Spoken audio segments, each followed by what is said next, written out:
Welcome back, guys. This is Arnaldo, aka Mad Dog, and this is The Real, episode 247 of GG's The Mouthful podcast. So check it out. I'll give you 1G, and then I give you another G. What do you have now? GG! Because they, you put them together and they expand, and you don't just have a G and a G. You have GG. Yes. They That's how math yell works. incessantly in my ear. It's exponential in all of y'all's ears. You want another one? No, I don't have any more.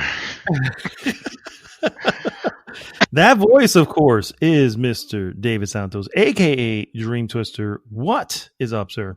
I joke, but I feel like I don't have a lot of voice left, actually. I don't know why.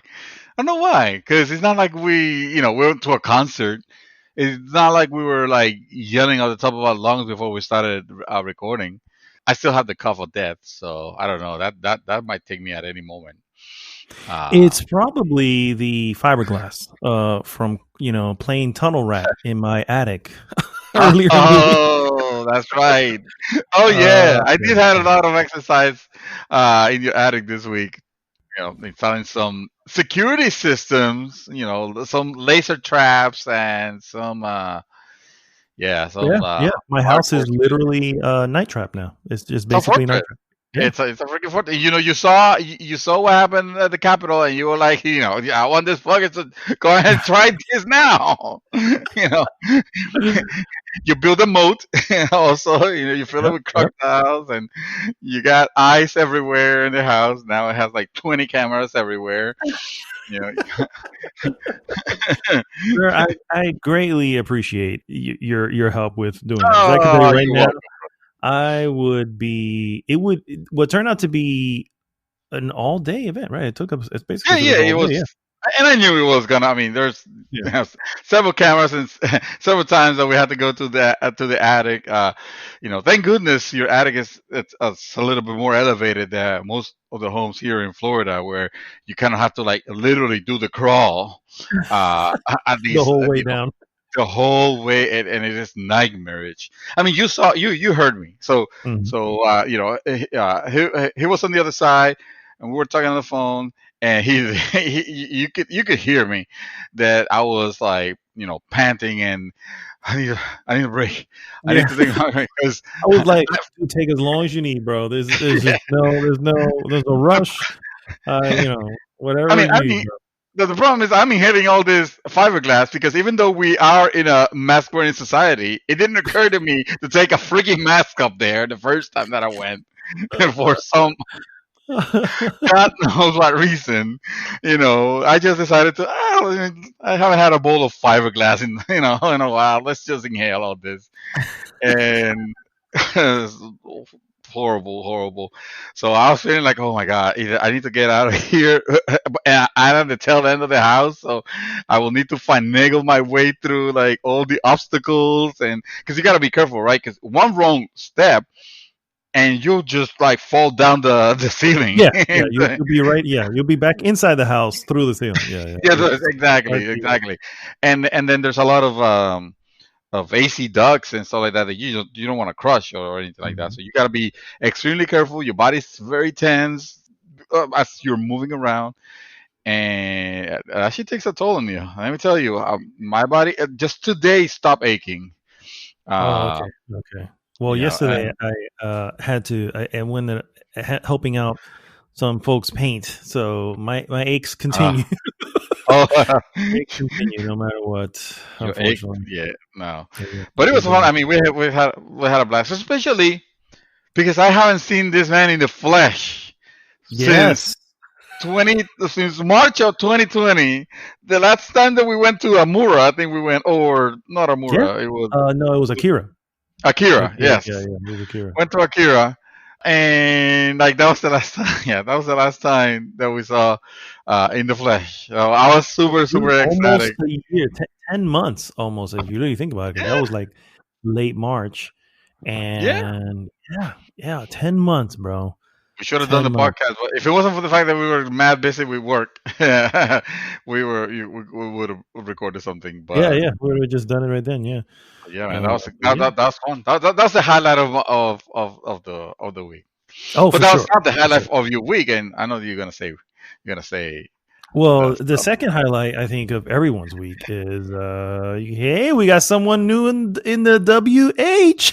Oh, that's right. Yes, that Yeah. happened. Yes. Okay. Yeah. Yeah. Yes. Yeah. There was no crazy. There was no. Well, there was like a protest, somewhere in Portland, and I mean, it was Oh kind yeah, of yeah, yeah. not great, also. Which is But weird. They're just protesting government in general.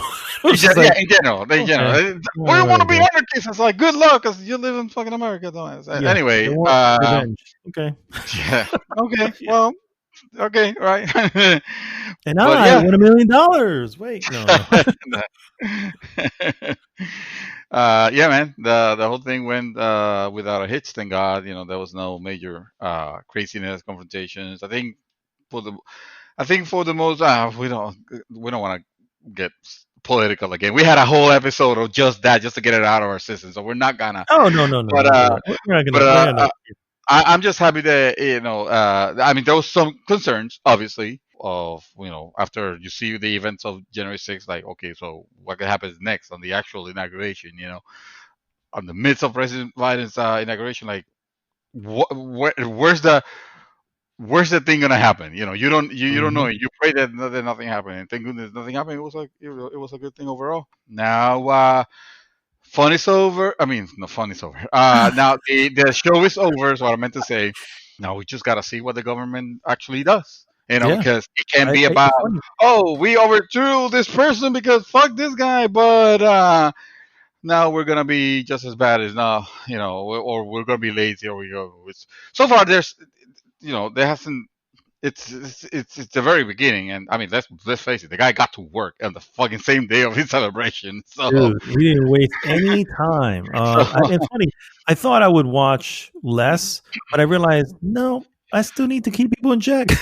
I need to still watch, make sure yeah, they're yeah. not throwing stuff up We need here. to And, have our elected officials accountable, because it's yeah, it's not about fucking fanatism, because fucking fanatism is what got us in trouble the first time. yeah, So it's not yeah. about blind fanatism of like, hey, no, fuck that bullshit. Now let's see some action, and let's see how this year goes, and then we judge according to that, and we make our choices the next time we get to go in the polls. But anyway, yeah, that happened. Good times. Good times. That Man. that was good. Yeah. That was good times. And then, yeah, mysteriously enough, a little tiny spaceship decided to come into my house and land right in front of my TV, right into the entertainment center. This amazing looking, huge little Mothership. little mothership, just landed right there, and it kicked out the PlayStation 4 and stuck a little flag there and said PS5 for the win. This is greatness has begun Greatness now, or has greatness arrived. continues.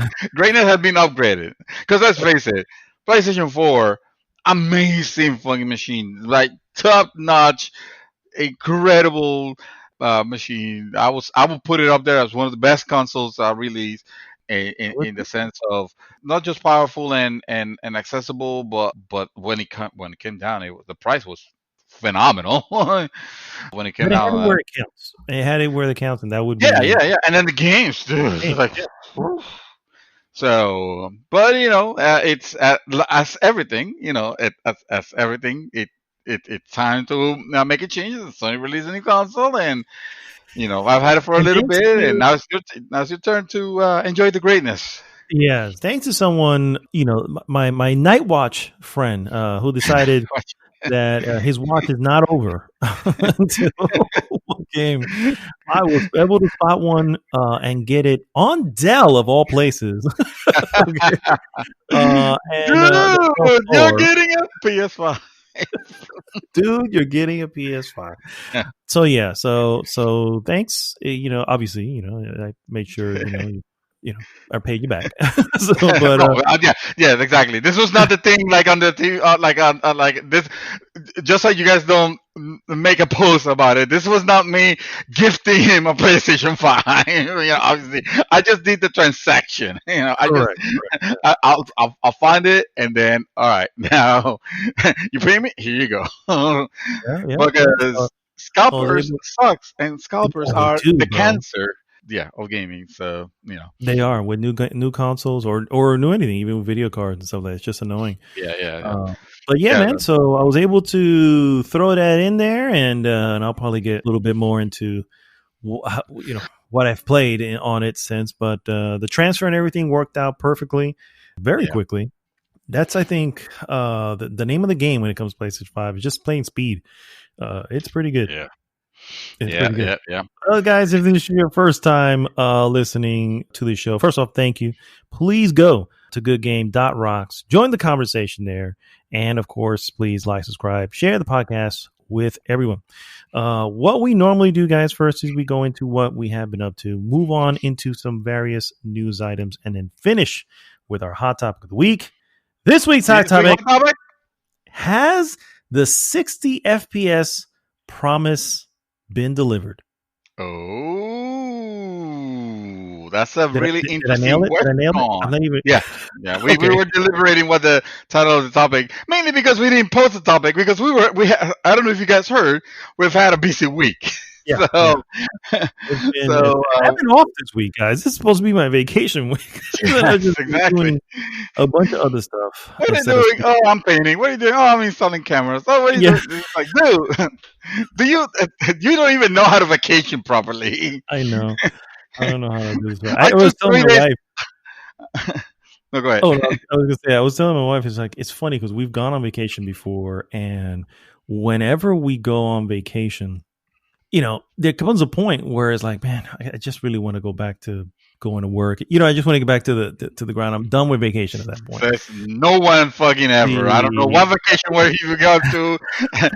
Have you been going to like freaking like Guantanamo Bay or some shit? No, I have. I'm like, no, I've done it. Like, never heard of anybody having that feeling. Never. Well, now you have, sir. We still don't agree with me. Will absolutely agree with me on this one. Nobody says, man, while on vacation, mind you, man, I miss work. Not that I miss work. It's just, it's like at some point, it's like I'm not doing anything, and I think it's time. It's time for me to just get back into working. Not that I miss it. Although I do enjoy working with people. That's a serious condition, and I think you should get yourself checked because I think you're losing your marbles. Maybe not, because this particular week that I had off today, as a matter of fact, I was just talking to my wife and going, it's Friday. We go back to work Monday, and this is really one of the first time I'm going. I'm not ready to go back. I'm just like, yeah, I don't feel like we had as restful as a vacation. But anyway, that's not what the hot topic is, guys. The hot topic is... It might as well, because it now became more interesting than anything. The fact that you think the vacation could be limited, it's like, no, enough is enough. I guess for me, it's one of the things where I'm like, unemployment is, that I will understand, but vacation, for sure, yeah. No, it just comes to a point where I just need to get back into because I got to do it anyway. You know what I mean? You're never gonna just be on vacation for the rest of your life unless you're rich. You should get a hobby. You're right. I really should. I'll add it to the list of hobbies I already have. Why not? Anyway, that's what I'm trying to say. That usually just gets to that point where I'm like, I'm that you've heard the term. I need a vacation for my vacation. You know what I mean? You're obviously bored of being bored. Yeah. So, so the topic again was the 60 FPS promise, and what that basically means is, I think console gamers particularly, or only probably, have been saying for the longest time, it's like there are certain developers who are able to get 60 FPS in every console that they've worked on, in any game that they've ever done.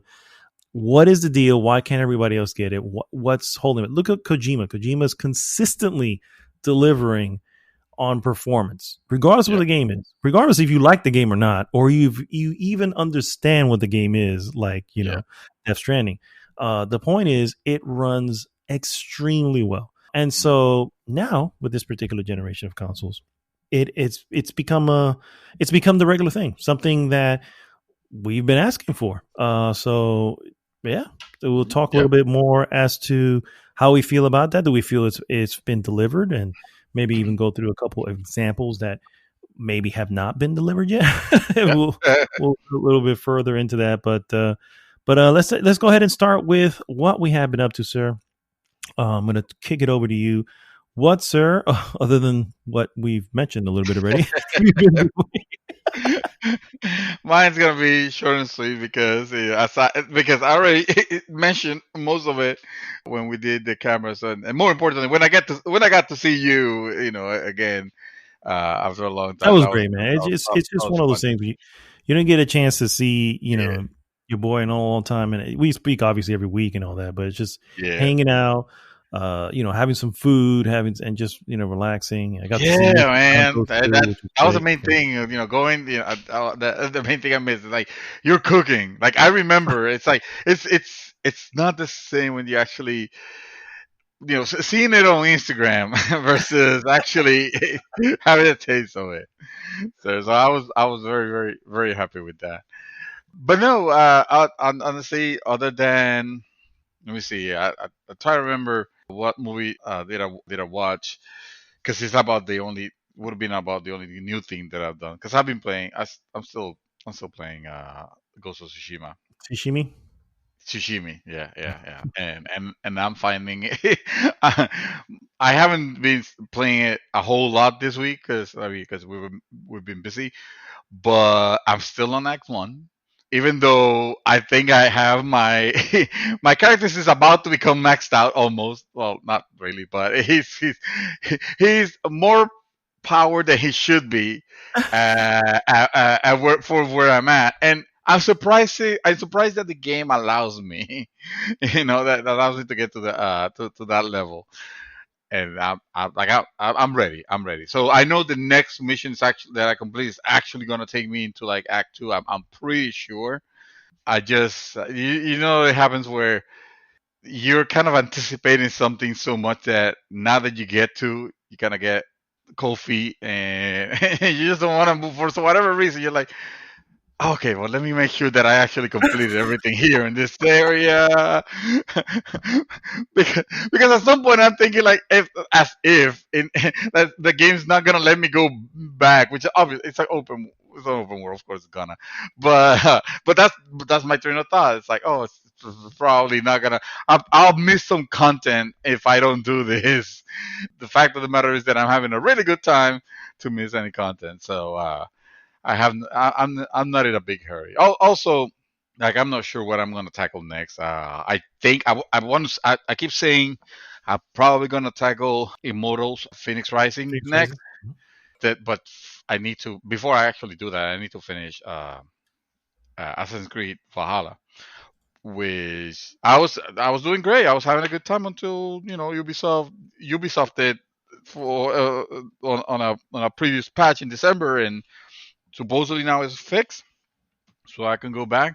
The problem being that the patch introduced a thing where every time you fast travel, my character will be drunk for whatever reason. I guess he'll be drinking a lot on the way, on the go.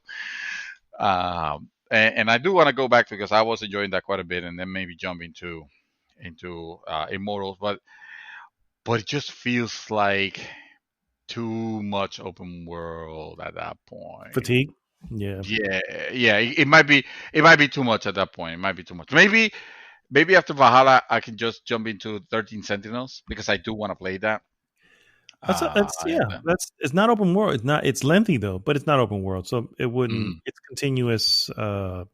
Like things are happening all the time, so that's good. Yeah, yeah, that'd be a yeah. good one. But I wonder if is it going to be like it's is it a game that it has a good progression that will keep me interested in going back to exclusively to it, or is it gonna be one of those games where, well, I play this on the side because my main game right now is I don't know. I I didn't, but I'm like that. I'm normally like that. I don't normally float between games. If I'm playing one, then I'm going to finish that before I do anything else, for the most part.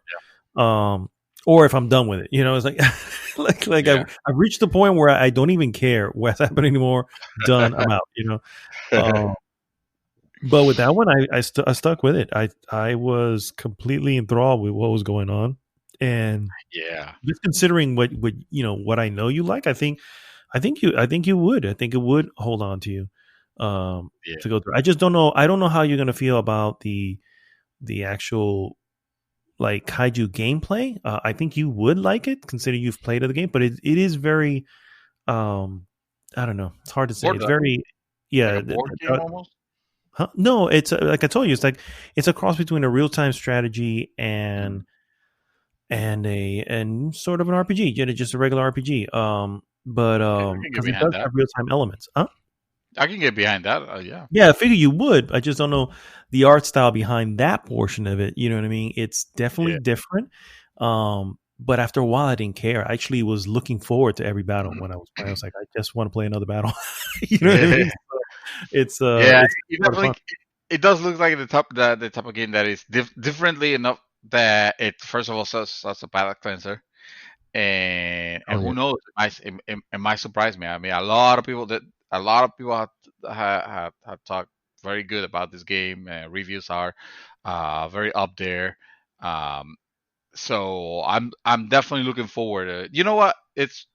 It's probably gonna be the next one after I finish Valhalla, and I want to be Valhalla because I want to know where that story goes. And um, I saw my wife was watching a series called Vikings, Vikings. Hmm. and like, dude, the the similarities between like the the obviously the location because it's England, and you hear a lot of the um, the way the way they act and they present themselves, and the whole scenery and all that. It's like, dude, I might as well be watching a Valhalla movie, an Assassin's Creed Valhalla movie here. Yeah, Uh, I they mean it's recreated. clear. I think it's pretty clear where uh, Ubisoft got its inspiration for this particular Oh yeah, chapter. yeah. Because you have Vikings. There's another show I can't remember the name that was on Netflix that I was watching Kingdom. as well. Oh, Is it the Kingdom? No, it's a show, not the movie. But anyway, it doesn't matter. It also has Vikings in it. mm, So there's a few already kind of out there, and it's become yeah, like the thing recently, like zombies were for a while there with Walking Dead and all the other. It's just yeah. like zombie, zombie, zombie, zombie.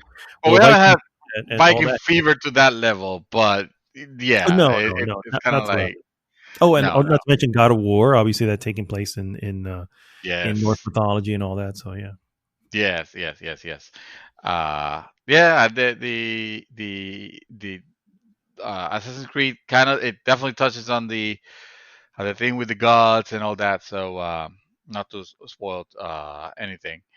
So, but yeah, man. I honestly, aside from that, I've been watching Mad Max in pieces. I haven't been able to sit down and actually watch it because I took that movie to test the soundbar that I bought, and uh, and I liked it, but I was playing it too loud, way late at night, and I feel like that's a movie that I'm gonna want to watch from start to finish. Uh, with low lights and loud and like fucking loud yeah, yeah. because it looks amazing. You do have to. When you do, you're gonna start it over. I hope you're not Yeah, gonna just start it from the middle. yeah. I have. I'll start it over. Even though I feel like the stuff that I watch is just being so bombastic that it's not like it's not Tenet, it's not No, a no, no, no, thinker. no, It is no. most of the stuff that has happened has been pretty dumb enough to where I know exactly where things are going. That I can just pick it up from there. But yeah, no, I'll be too OCD if I do that. So I'll start it from the beginning. Um, and then I rewatch The Martian Really? because yes, I told you, man, I like that. I like that movie. Um, to be fair, this is only like the third time that I watched it. It's not, it's not like like a movie that and I was doing it also to test the sound system just to see. But I really like that movie, and it pains me that you haven't seen it. But I'm not gonna blame you because there's a lot. I have a lot of holes in my movie scene. There's a lot of glaring holes that I have that of movies that I haven't watched. Um, but yeah, I would have thought by now I would have thought that you would have at least put it on your list or something. It is on my list. I've already told you something. Yeah, no, I believe you. I believe you. I mean, it's the question is when are you guys going to watch it, or is it going to remain on your eternal list, being bumped back by, oh, I need to see the next frou shit that came off from. Wow. Okay. I see. You don't watch what I know. Well, some of them. Of course I do. We don't have to change that. Come on.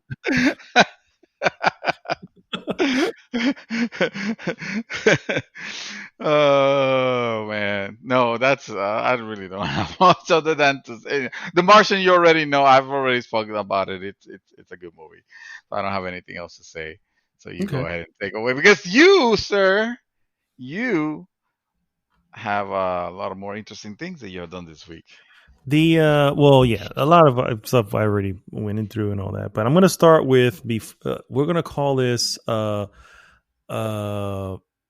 before PlayStation, before greatness. That's what we're going to. So it's going to be BG, the BG era before greatness. So before greatness occurred, which occurred yesterday. I was still playing a lot of games. I was really just going through my backlog, really is what I was doing. And the one I left last week saying that I was playing, I was enjoying, but I was getting extremely frustrated and I eventually stopped playing. And that is Ghost Runner, which we had mentioned last week, which and it is a really, really good game, but holy shit, it is just infuriating. I'm literally on. This is not even an exaggeration. One of the areas, it's so cool because I'm in my head. I'm like, man, if I can pull this off in one thing, it would look so amazing. But the level of I guess speed you have to be able to maneuver. It's just something I don't have, and I guess I don't have it.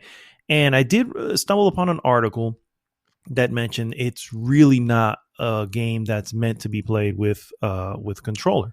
It's meant more to be played with keyboard and mouse. As much as I don't really care for playing that, I can probably agree wholeheartedly because I'm just like, I'm on my 110th attempt of this one thing, sort of like, damn. This is extremely frustrating. You know what I mean? And the music, what's going on, I was into it in my head. I'm just like, man, this is. I don't know if there's any accessibility options or anything like that. I didn't look. I didn't look into it. I don't want to look into it. I normally don't go into that menu unless I have to invert shit. Other than that, that's really all I go in there to do. My god! That's right. You are probably playing this inverted and shit. Oh no, you did that to yourself, son. No, I did not. Thank you. No, I did not. Holy shit. It has nothing even to do with that, dude. It was the jumps, like, you jumping from one wall to the other wall, and it's like, okay, this is running. Every so often, it would be a hop instead of a jump, and I just didn't make that wall. And after a while, you get new tools. Like I got the whip that lets you kind of, it's not a whip, but it's traversal. And it lets you. So a lot of times, I was fixing my run midway through because I was like, okay, let me just reset here and roll around the level again. And it's just got to the point where I was like, this is, and then, I was like, I'm not enjoying this. I'm in my 100th time with this one thing. And it's just, all it takes is one shot, you know what I'm saying? And yes, it's beautiful that it restarts with no load time at all. It is. I agree 100%. Immediately. But it doesn't matter if it's if I've already tried it that many times, and I'm Yeah, like, you're not progressing. It still feels like a hateful loop that you're stuck on. exactly. So So, unfortunately, I let it go. As much as I was enjoying it, I think it's still a good game. Maybe it is me. I mean, I'm getting older. It's possible. I just don't have the no, I gaming think you're right reflexes though anymore. with the gamepad though. I don't think it's. I mean, yes, the game required reflexes. It can be played. I can't imagine playing with I mean, unless like if they would have done that, because I'm thinking from the PC perspective and the quick uh mouse movement that I had to make to be able to allow myself to do the next run, the next wall run or whatever. Uh, Doing that with a gamepad feels like it would be excruciating unless the developer somehow tailored or fixed a little bit for using the gamepad. For example, like we all know that you can be very precise with keyboard and mouse for on shooters. When you play shooters on consoles, for the most part, there is a level of auto aim, and that's Mhm. not cheating or anything like that, or lesser skills or anything like that. It's just counteracting the lack The of slowness, precision yeah, that yeah. you will The have, inherent slowness of precision. versus yeah, exactly. Because you can, I mean, you're moving a, a stick on a direction. It's not gonna just immediately whip you to that direction. Because then it just becomes a mess. Well, that's the thing. So It started at a much higher sensitivity on the stick. And I was just mm, like, this is like, I go to turn, and I have a certain way of playing, mm, third person games or first person games. And while I do want it to be loose and ready to, this was like, you know what I mean? I was yeah, like, yeah. I'm literally spinning in the air. It's moving too fast. I'm just like, I've done a circle in the air by the time I land. You know what I mean? And all I was trying to do was look to my right. So like, I need to reduce this. And so I That is, reduced it a bit. And at that point I was like, okay, now I'm moving what I normally move like. But I think as things you go won't be on, able it's to like play it like that. needs to be, yeah, it needs to be a much higher sensitivity. And I'm like, I don't know if I can play that. I mean, I didn't go back Mm, to try it. I was just like, this is just, in the end, I chalked it up to just saying, as awesome as this game is, it just ain't for me. You know what I mean? And so I don't doubt, and I can definitely recommend it. Obviously, people have it on PC, or if you're okay with playing with your stick sensitivity at the highest setting, then hey, give this a whirl. yeah, It was only like $30 too, so it's not even an expensive game. It's and it's very good. yeah, Really, really, really well made for what it is. So yeah. anyway, Oh yeah. so I had to give up on that one. Then I again, sifting through my backlog, I went and I tried a game that I had gotten on PlayStation Plus, Sniper Elite 4. And God, yeah, I yeah. forget that. Because I was like, oh, okay, I've never got into any of these Sniper Elites, and I understand that they're pretty decent games. So I'm like, all right, well, let me give this one. When I saw No, it, that they're decent games, and mind you, I asked when did you get that? Not why did you get that? Because I know that sorry, game's sorry, good. sorry. Oh, Yeah. it was. I don't know. It was on a PlayStation Plus, and like I said, I generally tag everything that comes on PlayStation Plus, even if I never touch it. It's like who knows? I might want to go Yeah. back to it. Somebody might say, dude, I remember that being in this game, and I'm like, really? Oh shit! Hey, I have that in my library. Let me give it a shot. Yeah. And so that's the reason why, and I think everybody should. You're honestly, it's free with the service. There's just no reason not to. You don't have to download it, but you should definitely tag it. You know what I mean? Just to say it's part of my library. Unless it's something really stupid. You know what I'm saying? Like it's something Bro, like yeah. even if it's a 3 out of 10. Yeah, you can skip that one. Anyway, my point is, so I played this, and I only played it for maybe an hour and a half, and My main, first off, it's good. Graphically looks nice. It plays well. I love sniping somebody from far and hitting them in that slow motion bullet. Like this is kind of cool. It reminds me a little bit of Deer Hunter, although this time now I'm hunting Nazis. You know what I mean? And so that part is cool, but there is so much to do, like so many button presses and combinations and menus, and this being the fourth one, I think at this point, this is just my own personal. I don't know how I have any truth to this, but I think my personal thing is that the developers were like, our fans of this who have gone through 1, 2, and 3. We don't need to explain this game to them anymore. They already know. And anybody else is, hey, you can figure it out with the menus and stuff like that. And so that's my only thing. You get into you're trying to get to a place so you can set up and take out the target. But you don't really know, I personally don't really know how to handle people around me. You know what I mean?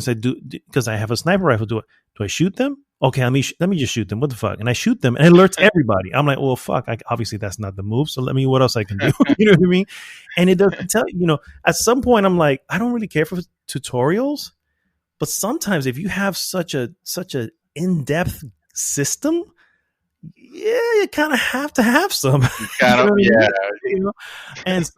this doesn't have any. You know what I mean? And it's just like, wow. Okay, you know what I mean? I didn't uninstall it because the portion of it I did play, I did enjoy. So I think I will still go back to it at some point. But that kind of turned me off, because at that point I was like, I'm not in the mood to pause every 10 minutes just like, okay, well, how do I do this? What's the button? What do I go over here? Where's the menu for this? Is there a wheel? Is there, wow. How many ways are there to shoot a sniper rifle? That's not what I think Call of Duty. I thought this was, I literally thought in my head that this game was a sniper version of, oh my God, what is the name of that game? Not Far Cry. It's, I think it's another Ubisoft game, but basically is that weird Spanish guy or Spanish European guy, and he just blows shit up, and he always has this grappling hook, and he has like a parachute. No, the one with Rico. Yeah, that one. Yeah. I can't remember the name. Yeah, so stupid name. Just Cause. Thank you. Just Cause. Thank you. Yeah. So, I thought that this was the sniper version of Just Cause. You know what I mean? It's like, okay, this is just going to be, you're going to out there. Because every time I saw those bullet shots where, you have that like X-ray view of somebody getting shot, I'm like, that's ridiculous. You know what I'm saying? And I was like, okay. But no, man, there's a lot of like, this is almost Hitman-like, in the sense that you obviously need to do this mission, in the best way possible. It doesn't have the options as Hitman, like you can do the same mission 50 different ways. Here it's probably just 1 or 2 different ways you can probably do things. But still, there's a lot of strategy, is what I'm just saying, behind setting up the kill that you're trying to get to. And so I didn't know that. So I wasn't ready for that, and I really wasn't ready for fucking sitting there sifting through menus just to figure shit out. So I didn't uninstall this. Ghost Runner I did, because obviously I got frustrated with that one. This one I just put aside and said I'll get back to this one. But it's decent, for the record. If anybody tagged it on your PlayStation Plus, definitely decent. Next game I tried pissed me the fuck off. Okay. No, we already talked about the Cyberpunk one. No, not the Cyberpunk one. The other one that you were playing, the one that you just mentioned, Ghost Runner. Before. Ghost Runner, thank you. See, but Ghost Runner didn't piss me off. It frustrated me and then left me heartbroken, because I really wanted to keep going. You know what I mean? That's not the case here. I tried, and I don't know how I got this game. I obviously got it in a sale. I'm pretty sure I didn't pay full price for it. Otherwise, I would have played it a long time ago. Bethesda's Prey. And Prey! Oh, wow! Yes, I remember that game. That game had its fans. It did, and I don't know why. This game, first off, desperately wants to be BioShock in like every way. It is sad. Really, it's sad that it's trying to be Bioshock so much. And the worst part is they didn't even get what made Bioshock great wasn't Uh, the setting and the game and the actual gameplay. It was the story and how it was being delivered. Um, that's not what you get here. You at no point was I interested in what was going on. uh, I hated the gun, the little blob shooting gun. I was like, I hate this thing. I don't even know why we have it. And I remember I remember what it came out like what 3-4 years ago. I remember people talking so highly about that gun, like, oh man, it's changed the way you've. I'm like, no, no, no. I'm walking around with a pipe instead because or a wrench because I mhm. prefer using this. And all I'm doing is fighting these little mimics, and Which it's are just basically spiders, like little spiders yeah, that can transform into shit, and that's annoying because anything could be a mimic, and you just go into a room and you don't feel, which I guess was what a lot of the people were enjoying about that game, yeah. That's the what I'm fact saying. I that can see that anything could be. being yeah, I can see that being a hook. But Mm, after a while, it's like this is not fun anymore. This is it's, okay. So and there's a way around it where as you get close to it, you can hear the animal, and it's like okay, obviously it's in one of these items here. So I start slapping every item. You know what I mean? And mm. eventually I get to them. You know what I mean? It's like this isn't fun. I only play maybe 2 hours of it. Oh, dude, wow. I was infuriated with how much I dislike this game. I was like, this is Holy shit! I you know, mean, I just yeah, yeah. it's an insult to someone who like myself who loves BioShock so much. You know what I mean? Where I'm like, that game is so much more than the sum of its parts. You know what I mean? And the sum of its parts are already extremely good. You know, Mm, just the original Bioshock. You have the just the game world Rapture. You know what I mean? Rapture in itself was a marvel. You know what I mean? You have characters like Andrew Ryan, you know, with quotes that to this day still have me like, damn, that said something. You know what I mean? Here's this game Prey, which is like empty of any of that, but wants to mimic, literally mimic that shit. You know what I mean? And I but just in space. yeah, but in space, yeah, It wants to be Bioshock in space and on the way. yeah, yeah, yeah. And so yeah, I I hate that game. So uh, Hey, yeah, wow! I hate I didn't know that it was that at that level. I knew that you were not having fun with it when you mentioned it. That you were playing it casually at some point, but I didn't take hate from that. Holy shit! yeah, I It must think the take last part because I said it's not a broken game. That's the thing. no, It's not that no, the game is broken in any way. It's no, no, not at just all.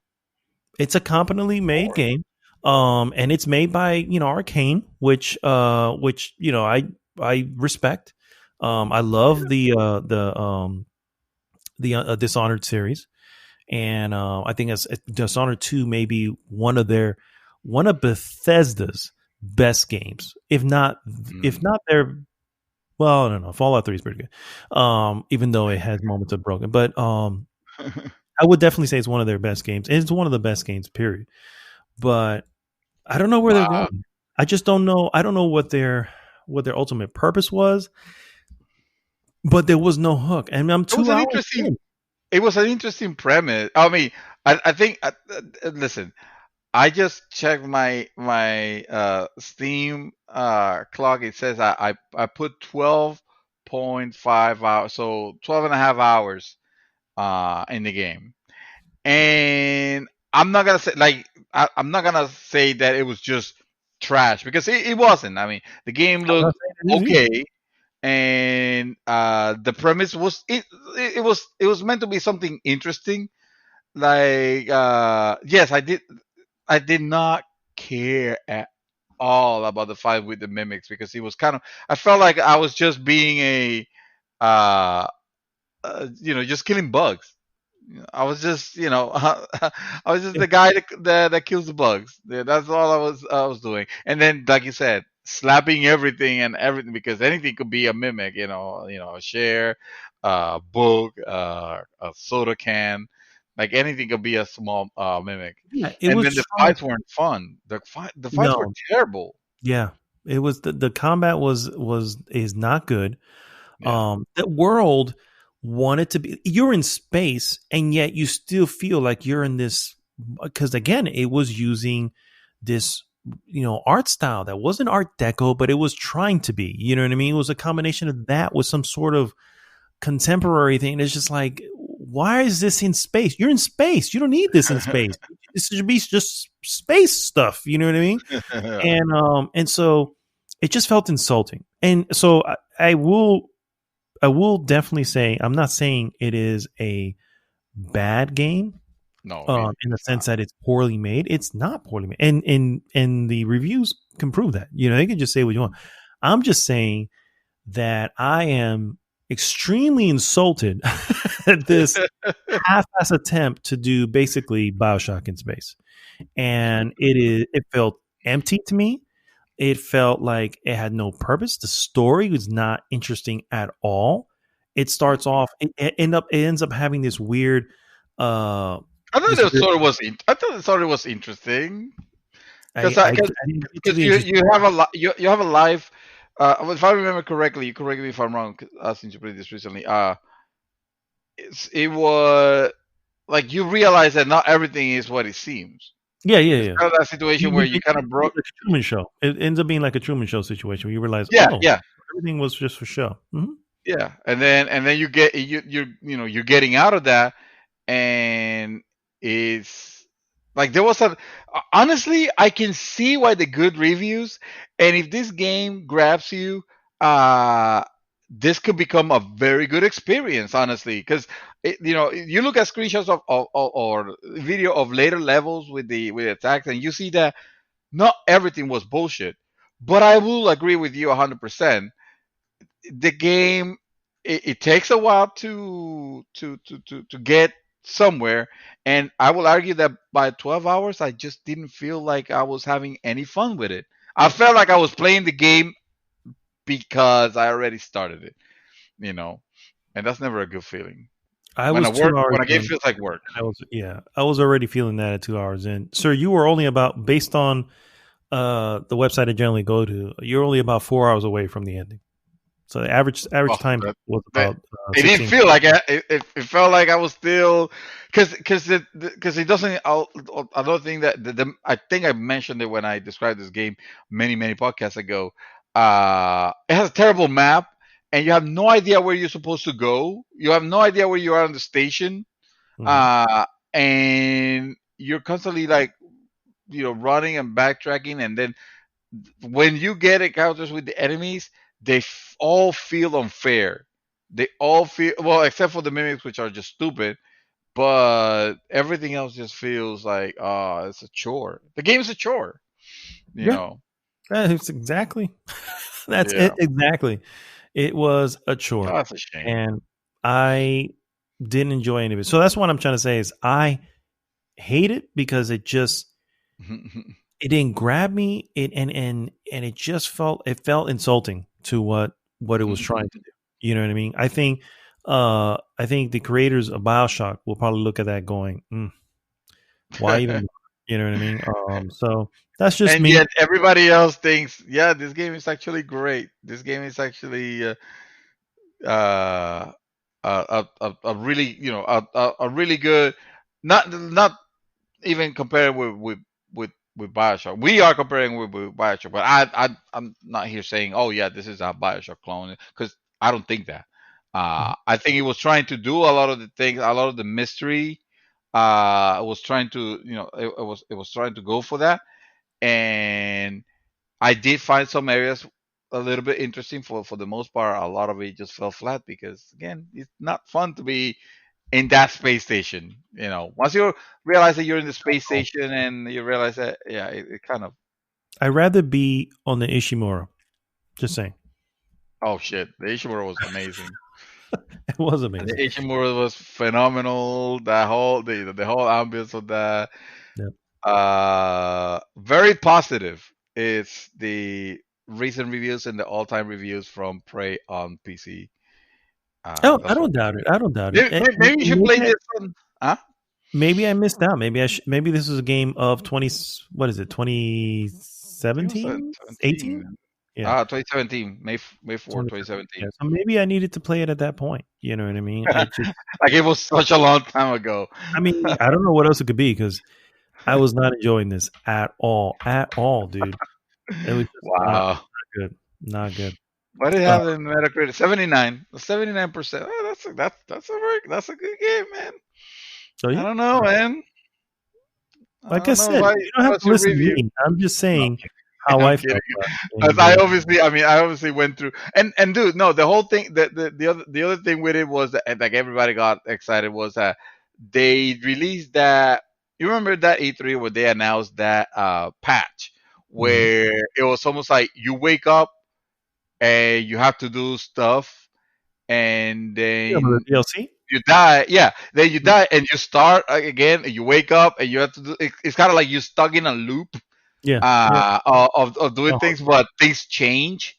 And it looked interesting. It looked like, actually, to be honest with you, that trailer was what made me grab that game. I mean, granted, it was $10 also on Steam on a Steam sale, but I was yeah. like, yeah, I would play that because that looks fun. And actually, it was the same. It was the same, but the same E3 where they show Fallout 76, and I was like, they won, bought. I bought it. They won. I ended up canceling that pre-order because lo Thank and God for behold, that. it's a Yeah, train I wreck. remember that too. Yeah, that's funny. Yeah, we So went to anyway, the I let that game go easily. yeah. Then right before Greatness hit, I That's started the part playing. that we're waiting to talk about. No, I'm kidding. I'm kidding. Go, go. Right before Greatness hit, I started playing this game that I am interested in continuing. Although now that Greatness is here, I have to wait on it. You're not But gonna play anymore, right? the who knows? I mean, I enjoyed what I started playing. And that is Greedfall. Greedfall that was recently released on PlayStation Plus as a PlayStation Plus game, and I was excited about it because I was like, "Ooh, I could just get it without having to pay anything extra." Done. Because I've been on the fence about this game for a while, and it's one of the things where I'm like, I don't hear anything about it. Although when I look up the reviews, they're decent. And I did Mhm, confirm ACG did call it a buy, so I'm like, mhm, okay, like so. This is actually good. So I started. I created a character, started playing it. I probably got. I don't know, man. It's maybe 3.5 hours in. Um, and I was enjoying my time with it. The combat's a little bit different. It's a little bit takes a little getting used to. There's literally a parry and a roll or dodge or something like that. And mhm. you got to be able to use them both correctly. So I was kind of enjoying that, enjoying where the story's going. Graphically, it looked good. In a Look lot of good. yeah, it looked good in a lot of places. Other places like probably needed to go Mm. a little bit longer on that one. But overall, it had me interested in what I got into an early side mission, Uh, which was I was into. I was like, oh shit, I need to find the cabin boy. Let's see where he went. It's this weird scenario. It's like, oh, this is very cool. And I don't know. It really got me. But unfortunately, greatness came. So, unfortunately, well, you know what I mean. Unfortunate for Greedfall. I was gonna Greatness. say I almost felt like heartbroken there. So if you want to Well, play Greedfall, I can still get some decent price off of it. to be fair, I actually have it now. So obviously, Greatness. If you guys haven't already caught it, Greatness is the PlayStation 5, the little spaceship that landed in my house, and and I have it. I was able to transfer everything over to the place, so it's there, it's installed and everything. So I could just jump right back in. It's not the big deal, but you know, kind of in PlayStation 5 now, so it's like, well, we'll come back to you, Greedfall. We'll come back to you, maybe. We'll Sure, see. sure. So anyway, that said, Greedfall is pretty cool. But so here's what I played so far on. on PlayStation 5. Well, wait. So, before you go into the actual games that you played, give us impressions, man. What do you think? How did you The find it? How was the whole, you know, unboxing, putting it together, and the interface and all that good stuff? Go. so yeah, first of all, the box is huge, and then you take out the console and you go, "Fuck, the console's huge." That's why this box is huge. It is borderline monstrous, guys. It is a beast. It is literally a spaceship, guys. A spaceship. Literally, I'm not kidding when I said a spaceship came and landed in my house. It is aesthetically, it fits nicely into my little entertainment unit. The stand didn't have me any issues, although I'm constantly like not adjusting, but I'm constantly just kind of patting it just to make sure you're still clicked in there. You know what I mean? This is just because my own head. That's what I want to do with my console, my brand new console. Every time I put a game in it. Well, to be fair, it hasn't shifted at all. But I do know that I think the thing mentioned that you need to. So the stand itself has this circular disc that spins around, and you have to have the disc in a certain way that basically cups the curve of the console. Yeah, obviously. Otherwise, you'll be doing it wrong. Well, correct, but I can see. I don't know if this. I'm not saying this is what happened. I'm just saying it's like I can see if it was not turned the right way when you clip it. It's not. How do I say? It's not secured because you will notice. It'll be impossible to miss that because you will notice, and also the thing is such a tough. It's such a weighty console that even if you had it like that, I can see it like automatically resetting itself once you lay it down. It'll move the disc for you. I mean, the thing will clip. At the end, there's no doubt about it.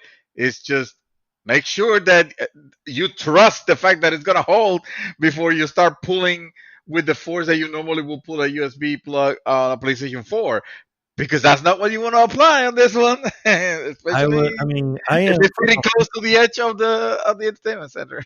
It's a little bit further back in, but no, I don't know what you. I'm not yanking. Even on a PlayStation 4, I was never yanking either. I was just pulling normally. I'm just pulling it like a normal person, not yanking it like if it was trying to turn off a lawnmower. So no, it fits nicely. The stand works nicely. The setup was very quick. I was able to transfer everything seamlessly over from the PlayStation 4 to the PlayStation 5. Save games and everything. Yeah, everything came over. Although I did choose a few things. I was like, I think I still had Ghost Runner and I still had Prey like installed for whatever reason. And so I was like, no, you can stay. You can say I'm not bringing you over, but everything else just went smoothly. I love the freaking DualSense. It takes a little bit getting used to the interface. It is very different, and I think the main thing, because I've heard some complaints. Excuse me. I just actually recently heard not from him, Dark, but I heard through Gilberto that Dark doesn't care for the interface at all. He thinks it's the weakest part of it. But I feel that the main reason a lot of people feel that way is we've literally had, when I say we, the PlayStation faithful, if you're going into different consoles and you're used to having a bunch of different things, but if you've been PlayStation the whole time, you've had basically the same interface for 2 generations. PlayStation 4, media player, same exact thing. Yeah, it's not until PlayStation 2 that you get a completely different one. So you've been so used to that for what feels like 15 years at this point, if I'm not mistaken. So it's like, of course, it's going to feel different. But I am liking it. It's just remembering where things are, and I think it's not going to take long to figure that shit out. No, I've already it's officially placed. There's not menus upon menus. It's not freaking Xbox. Yeah, Uh, it's really it's well, it's really yeah, well filtered. Everything that you need to yeah. get to, and easily to find anything you need. If you don't see it on the main stuff, you can find it. Just go into the settings. It's always going to be in there anyway. I've already successfully stopped the recording of every fucking trophy because I don't need every fucking trophy to be recorded. So I was like, let me turn I this should shit do, off. I, Thank I you. should do that. I don't need because they never Yeah, record well, right? It's never it never record like they're meant. I understand why they set it up that way. It's like to kind of capture a moment of that great moment where you got that frigging bronze for collecting the first five well, things of I the have noticed tutorial, that. Yeah, but it I never have noticed. worked. Oh, go ahead. No, I was gonna say I have noticed that it doesn't. It doesn't. So it does one or two things. Either going to take an image or it's going to do a recording. I've noticed that bronze trophies are not a recording. They're just an image. But if you get a silver or gold or I assume a platinum, those are like a 14-second recording.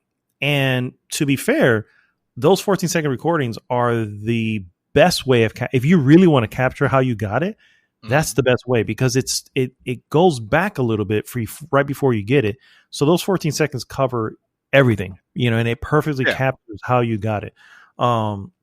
But still, it's just taking up fucking. I mean, it's recording in fucking HD. It's just taking up space unnecessarily for a trophy. I don't give a shit about that. You know what I mean? I mean, I give a shit about trophies, but not to that extent. That I need to record every one of you don't them. need to revisit them. Yeah, yeah, yeah. So I shut that off. I was so elated when I when I saw that I can select inversion on the console and I never have to select it again because every game will automatically just default to it. This is Yes. heaven for inverted players, guys. I know there are a few of us brothers and sisters of inversion. I hear you, and PlayStation has heard your cry, guys. Well, they did it It, for subtitles also, which is a big plus for me because I play everything with subtitles if I get the chance. Yeah, yeah, yeah. All that stuff is now system based as opposed to individual game.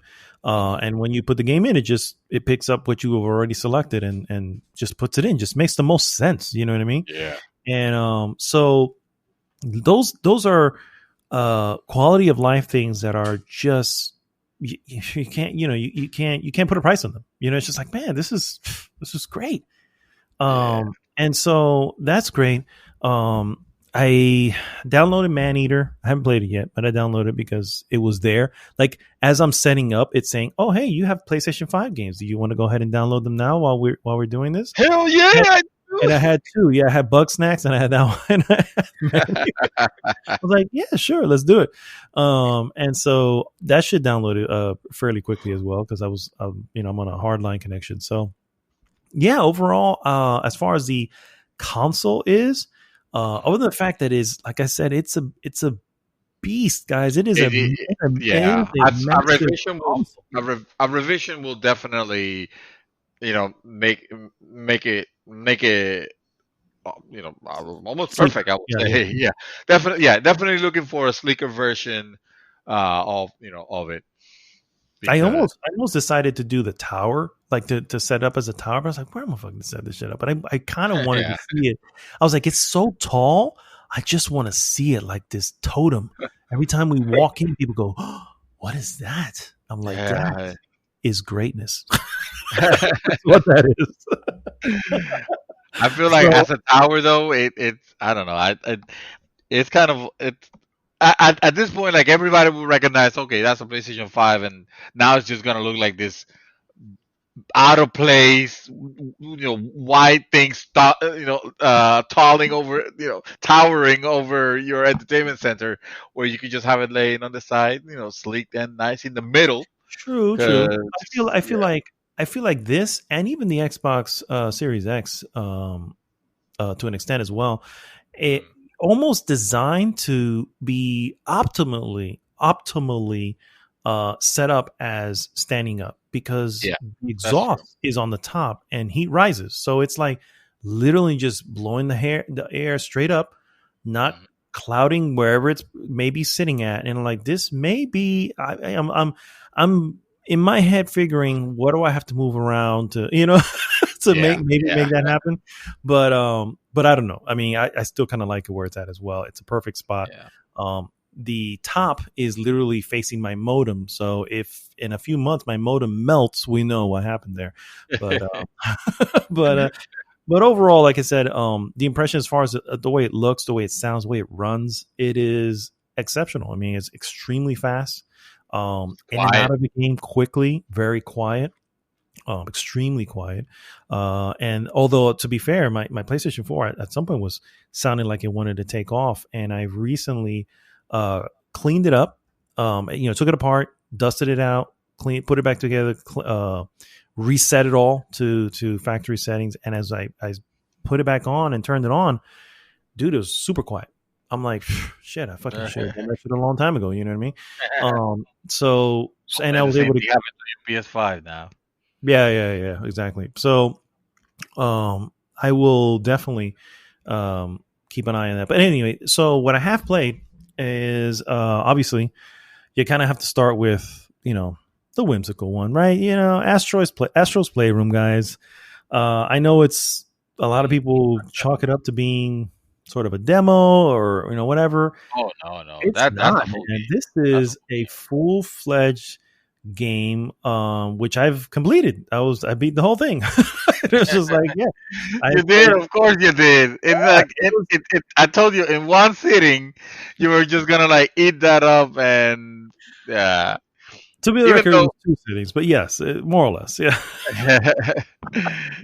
Did you collect everything though? I didn't think so. I know. I had. Let me see where I'm at. Let me see. I collected on one specific area. I collected everything, because the way it's divided is into like 4 hubs, and each hub represents a certain timeline within the PlayStation's history. And you know what? There's something to say here about, we make fun of PlayStation. Even I know I do, especially when they try to do the whole All Stars things. Like, guys, you are not Nintendo. Stop it. You know what I mean? But I really truly think we've come to the point where there is significant history with this brand where it's meaningful. Every time I found a new item, I was like, oh yeah, man. You wanted to find all of them. Yeah, and it was like, it's a testament to how long PlayStation has been in my life or in our lives, you know what I mean? And it's so good, man. I really, the gameplay of Astro's Playroom is excellent, and it really utilizes every haptic feedback that exists within that freaking controller. So good. You know when you are skating on ice versus when you are walking on sand. You know what I mean? It just feels it, and it's ridiculous. There's a couple of levels that I didn't really care for. There was this like rocket ship level where I was like, all of them were fun. Come on, the little rocket ship. It was still fun, but it was just one of those things like it's literally on my head. I was like, damn, obviously for reasons, you know what I mean? It's trying to tell you, it's trying to deliver you what could be possible, if it's done correctly, if it's created correctly. So I get it. I played it, completed, loved it. And it's a really, and there's also, I mean, I guess this is sort of spoilers, but there's something that hidden areas and stuff like that you can actually find to really get to the end, and it is it's so charming, and it feels like you're playing a PlayStation mascot game that you just didn't realize was a mascot. You know what I mean? Yeah. And which is Astro, and I never put those two. I mean, everybody kept saying, "Oh no, it's Nathan Drake. Oh no, it's Sackboy. Oh no, it's Kratos." And I'm like, no, those are not mascots.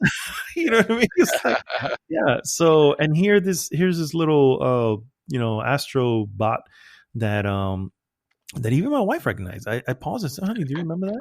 And she's like, "Oh yeah, that's because I had the PlayStation camera, and PlayStation camera had this, the PlayStation 4 had this game where you can Oh. kind of, I don't know if you remember, you can kind of throw the little robots out of your controller and all that." Yeah, I do remember And that. she always loved like running by, and as she ran by, all the little bots just, it was like, it was so she recognized them. So I'm like, yeah, in some ways this is sort of their mascot, but that's not Yeah. what that's not what PlayStation is. They don't do your regular mascots and stuff like that. And I think they learned that after All Stars. It's like, it's not about that. We're about different worlds, and you always can come back to these worlds as long as you're you buy into the ecosystem at some point. So and that's another thing. As you're playing the game, you occasionally run into a grouping of these little bots, and one of them has a video camera and the other ones are playing a scene, and it's always Yeah. a scene of a specific game. You have Yeah. you have your Solid Snake one, you have your Resident Evil ones, and you have your really obscure ones where you have this really fat one with a piece of cake, and you go, "Oh, fat princess, right?" And it's like, yeah, and it's like, this is a person who loves PlayStation would absolutely love this game, and it's great stuff. So I beat it, and yep, I uninstalled it because I'm done. That's a demo. How can you uninstall the demo of the game with your PlayStation? No, I know. It's a 10 gig demo. I can use the space apparently because there's only 800 gigs to go by here. Yeah. So anyway, so then I dipped my I dipped my toes into some Miles Morales. Oh, Yeah, yeah, a little bit. Okay. yeah. Dip my toes, literally. I mean, just this thing. You know what I mean? Just dip your toes. You saw that the title screen and then you uninstalled it. Okay. No. I basically, stop playing. I got to the point where I was able to swing, and then I just kept swinging everywhere and testing out, seeing if I remember how to do the little tricks and stuff like that. That's basically as far as I got. But I will say, before that happens, obviously there's a moment he's in the train, and he walks out of the train, puts his headset on, and boom, here comes the music, and I'm just like, oh yeah, this is feeling really good, and then from there, and I love this is at the very beginning, guys. This is not really a spoiler. I don't know, maybe not, but the point is, it is a mural of Spider-Man or something like that, and they're like, hey. Yeah. He's like, hey, what about the other guy? He was like, well, Spider-Man's always been my guy, but whatever. And then as he walks away, hey man, leave some space for the other guy. I'm like, yes, you know what I mean? I love it, bro. I don't know the angle of the story. I don't know nothing. I don't know nothing. But I can definitely say that I love so far what is it. Now, I will say this. I have gone back and forth twice, 3 times, with which mode I want to play in. I think that's what kept, like, I probably would have gotten further in the game had I just decided and kept moving. So I started with Fidelity, right, which is the high resolution, locked at 30 frames, RTX and all this bullshit. So I started with that, and I'm like, this was good. This is all right. Let me try the other one, right? And as you try it, it literally resets the game, so you have to go back into what the last checkpoint is. So now I'm back it resets it completely. So I'm like, okay, so it resets is the last checkpoint, not to the beginning. Yeah. So I'm like, I reset it again, and now I'm at 60 frames, and I'm going, oh, this is nice. Doesn't it? Yeah. And now I'm like, okay, wait a minute. And now I'm like, now I'm swinging near these windows, and I see reflection. I'm like, well, this reflection looks good. It's not mirror quality, but it looks pretty good. Yeah. Wait, let me go back to the other one. See, I don't remember the other one. So I go back to the other one. I'm like, okay. Welcome to PC 101. This is every PC game ever released. You're just getting a taste. This is literally 101. This is not good, is what this is, guys. I was like, here I am wasting time. Just going, yes. It's like you're understanding little by little this struggle. No, because I was frustrated too. I was just like, oh man, I could have been. I could have been further into the game, not much further, but a little bit further. I could at least see what the mission was. You know what I mean? Because it's like whatever the very first starting mission is. He's going downtown to meet Peter for something, Uh-huh. and so I'm like, okay. So overall, I still am undecided as to which version I'm going to play. But I really like the 60 frames, but I'm just like, I don't know. I might just stick with fidelity. I really might stick with fidelity. So there might be an option here. I'm sure you noticed, but you didn't know that this was not available when it was released originally, and that is it's like a it's like a fair in between. Yeah, the third option. Yeah, which is I think I want to say they call it performance RT maybe. Yeah, that's exactly it. Yeah. And yeah, so if worse comes to worse, you can play it on that, and you have a very good feeling. Because I played it at 30 but on fidelity, but it's because I just came fresh from playing Spider-Man, at 60, and I loved it, and it was great. But I wanted to see what what this machine could actually offer. Mm-hmm. But now that I have a little bit more, that I've spent more time with it, I can say, well, I can also appreciate the power by the fact that, hey, these games are like really buttery smooth now. So don't feel bad about picking, one over the other, because I think either way will be fun. Yeah. It basically it keeps the 60 performance RT keeps the 60 frames, but does add ray tracing, and does this by adjusting the scene resolution, reflection quality, and the pedestrian density. Which on performance mode, the pedestrian density is probably at its best, which really has like a nice full city of people. Well, that's not performance. That would be on fidelity. Oh, that's performance what I say? Yeah. Fidelity mode. I'm sorry. That's what I meant. Fidelity mode. The 30 frames. 30 frames will have the thickest. More people and more. Yeah. And for me personally, I'm just like, well, this is New York City, and frankly, a bare New York City or something that looks rather empty. Not that it looks empty, but you know what I mean. But now you can compare. See, now you can. Let me see if I put a 30 out. Let me see that 60.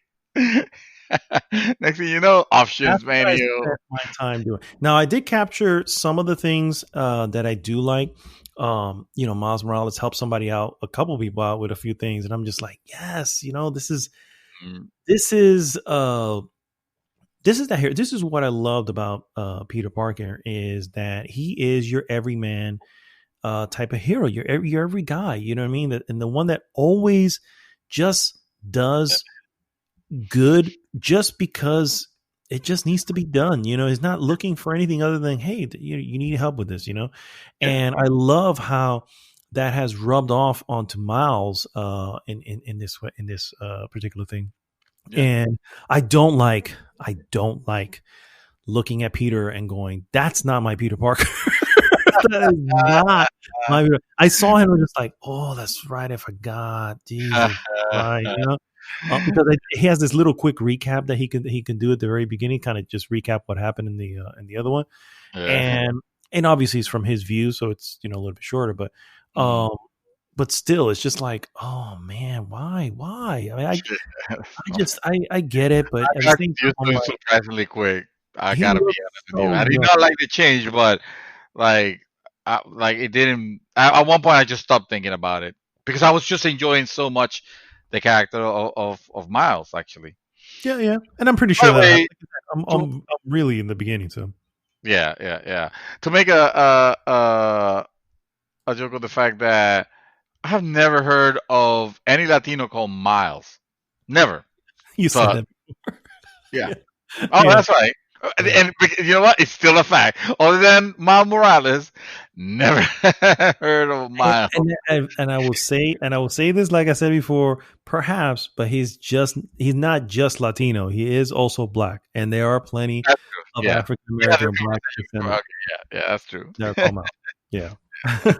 Miles Davis, for instance. But anyway, Wow, um, that's true. Yeah. but Hey, Rivera. there you go. There you go. So anyway, I am really looking forward to get back to this one because I Miles Morales has easily moved up the ladder as being one of my favorite heroes, and it really stems from the little bit I knew of him. I knew of him, and I was like, "Oh, that's cool that he's that we have a They just Spanish." saw the Spider Verse and And then Spider Verse just said, "What, dude? I mean, there's just no denying it. That movie was my favorite movie of that year. yeah. It's like, no, this is ridiculously, and I've literally watched that movie over 20 times.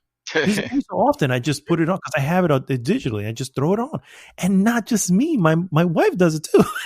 So she'll throw it on and start watching. I'm like, there's something there, guys. There's something there. And to me, this particular character just represents everything I was raised in. I think back of the Bronx and New York, and I'm just like that's where I was from. That I know exactly how that feels. And yeah, man, it's just good stuff. Anyway, so that's really, again, dip my toes into that, but that's really all that I have been doing.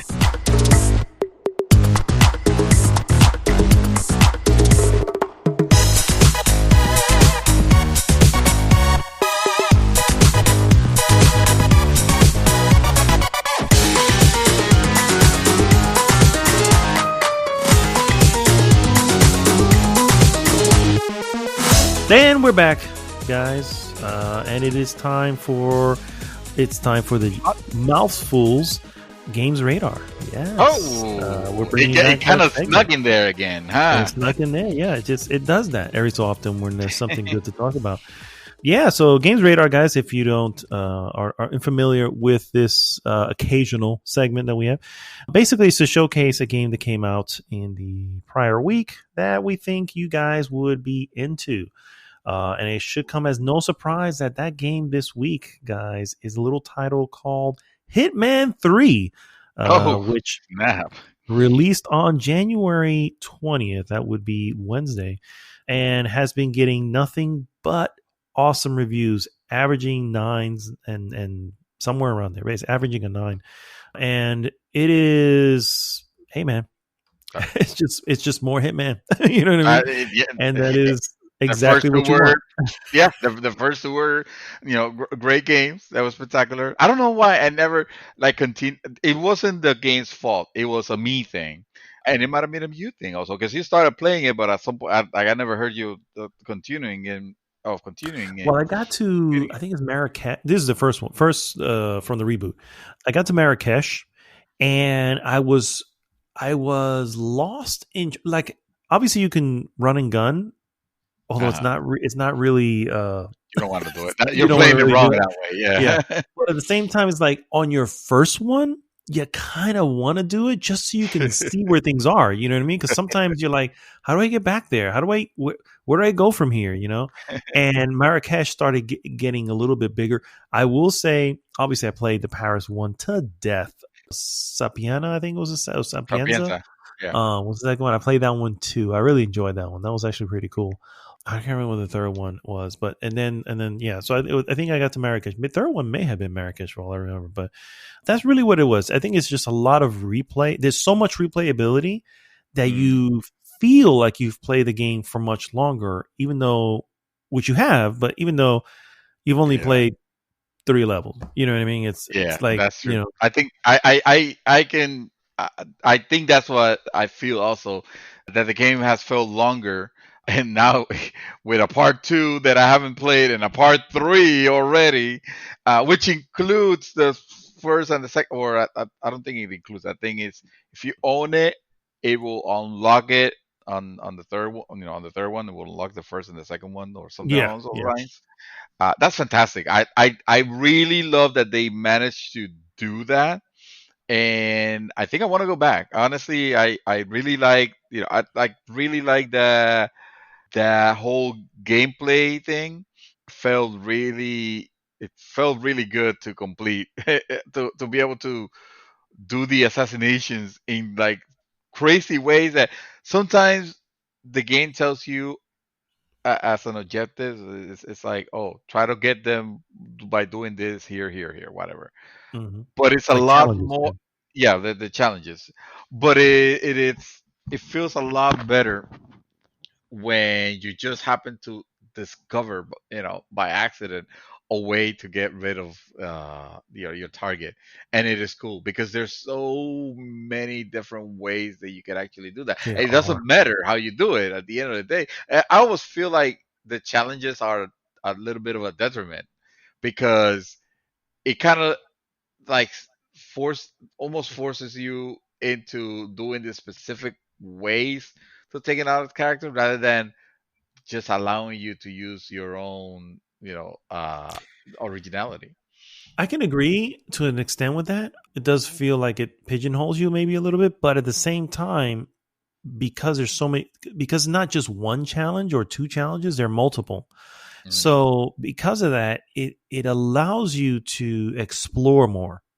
You know what I mean? And by exploring more, you go, oh, hey, oh, I wonder if I can do. You start Yeah. seeing stuff, and by just giving you the one, if there's one thing I tell you about, like the old Hitman stuff, Assassin, all that stuff. When I played them on, I don't know, it was PlayStation 3 maybe.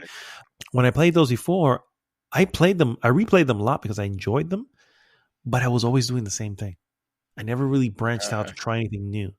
And that was because I wasn't forced to. I was just like, let's see how perfect I can do this run. But it was still really the same run, you know? yeah. Someone will see you sometimes, someone they won't, and that affects your rating in the end. But there was nothing to, and there were so many different ways. So I think by them doing that says, hey, here's a few ways, or here's 5 challenges for you guys to do, even though there's 25 ways of taking them out. You know what I mean? Yeah. And but by introducing, by forcing you to go into some of these, maybe opens up your view of what you could do. That's not even one of those challenges. You know what I mean? So Uh, that's my thought. I don't know if you agree, but I feel yeah. like No, that may be the reason behind it. it almost, yeah. You see it like a guide, like it's, you get to, because not all the challenges are not all the ways that you can get rid of it. It's almost like, oh, these are what we think are the cool ways that you can handle them, but you could be off to discover your own. And once you get the guidance of it, like you said it, you play a stage one time, it doesn't feel like enough to complete it. You kind of want to replay it again, because replaying it, now you know a little bit more of the layout of the area. Now you can get a little bit more creative with your takedowns. Yeah. So Like the Paris level, for instance, was always cool because you have the option of being a security guard, being one of the guards, being one of the runway models, being one of the artists. You know what I mean? It's like there's so many different versions, and it's like, man, it's just yeah. it's too cool. And I never unlocked many of them. You know what I mean? I was just like at Mhm. some point, I'm like, I need to move on to the next level. You know what I mean? So, but it was so fun doing it either way, You and get your yeah, money's worth with it, yeah, with for sure you do. And I still have Hitman. I'm probably going to re-download that one just so I can go back into it. But if you have not, and you just want to jump into 3, because remember, these type of games, there is a story Oh, this technically. one is. I think this was heavy on the story. It kind of expect you to pick. It kind of expect you to know. I don't know if it does a recap of how well he handles it, but if you're about to say start with this one, I'm not sure if that might be the best way to go about it I when mean, it comes to this it's still trilogy. definitely, You're not yeah. gonna be feel super lost. Yeah, obviously they made the game for you to play it, pick it up. Yeah, I would but hope so. Yeah, you definitely take advantage, and you want to, because it's not like this third one it has. I mean, it might have a little bit some extra stuff, but it's still basically the same game. yeah, yeah. It's just new area. New area. Almost feels like an expansion in a sense. And the original Hitman, or the Hitman reboot, the first one of this particular reboot, it's fantastic to pick up and play nowadays. I mean, you have a really long ass game now. Like I Yeah, said, playing one, yeah, two, and three. yeah. That may be the way to go. I never picked up two, so I wonder how much that is. I It'll should be look it'll that be up. it'll be cheap now, Yeah, especially knowing that people. I mean, I heard that there were developers, and there was a thing with the developers, because Hitman 3 on PC was an exclusive to Epic Store, and that was really really crappy for people that had bought the first two Hitman on Steam, because the concern was, I'm not gonna be able to get the version, the enhanced versions now because they're on Steam, and this fucking game came out, and it's on Epic, and they're just basically forcing me to rebuy the games, and yeah. that's shit. And but the developers did the right thing. We didn't report on that because I forgot to bring it up actually. Well, that But was one of my they news did pieces, they did but the right that's thing. fine. Oh, oh, my bad. Okay. Well, we can talk. Okay. Well, So, so details our to come. So our games, our games radar, guys, this week is again Hitman 3 from IO Interactive. Props to them for keeping their lights going. You know what I mean? Keeping their Oh yeah, team they're running. doing. Yeah, Yeah, I love the fact that they just stuck, and I also love the fact that Square allowed them to, move on with that IP, and that was cool of mhm. Square to do. And for whatever reason, I'm sure it maybe something in the background that allowed them to do it. But anyway, They just didn't think that it was gonna turn out as big probably, as. Yeah. yeah. They're like, Now they're like, yeah, fuck. yeah, sons of bitches. Fuck, Um, bitches. so yeah, let's move on into our useless news, and let's go ahead and start with the You Hitman might as 3. well start with that. Yeah, Yes. yeah. Did I Hitman spoil it 3 already? PC players looking to import Hitman 2 levels won't have to rebuy them after all. So I'm gonna just start from the top. IO Interactive's plans to allow PC players of Hitman 3 the seamless transportation of Hitman 2 into the new game have hit a snag. But the developer and the PC distribution partner, which is Epic Games, have promised to figure out a solution. Hitman 2 is available on Steam, but not on the Epic Games Store, where the PC version of Hitman 3 will be sold exclusively for 1 year following its January 20th launch. In Ooh. August, when IO announced the time Epic Games exclusive for Hitman 3, the studio said that PC players would be able to import locations from the previous two games into Hitman 3 on the Epic Games Store, an option that would also be available on PlayStation and Xbox. Players must export levels from 2016's Hitman into Hitman 2 before importing them into Hitman 3. And Oh that's wow. where the issue arises on PC. Due to various circumstances out of our control, IO said in an announcement on Friday, it's currently impossible for PC players of the first two games to link them up and bring their locations to Hitman 3 as intended.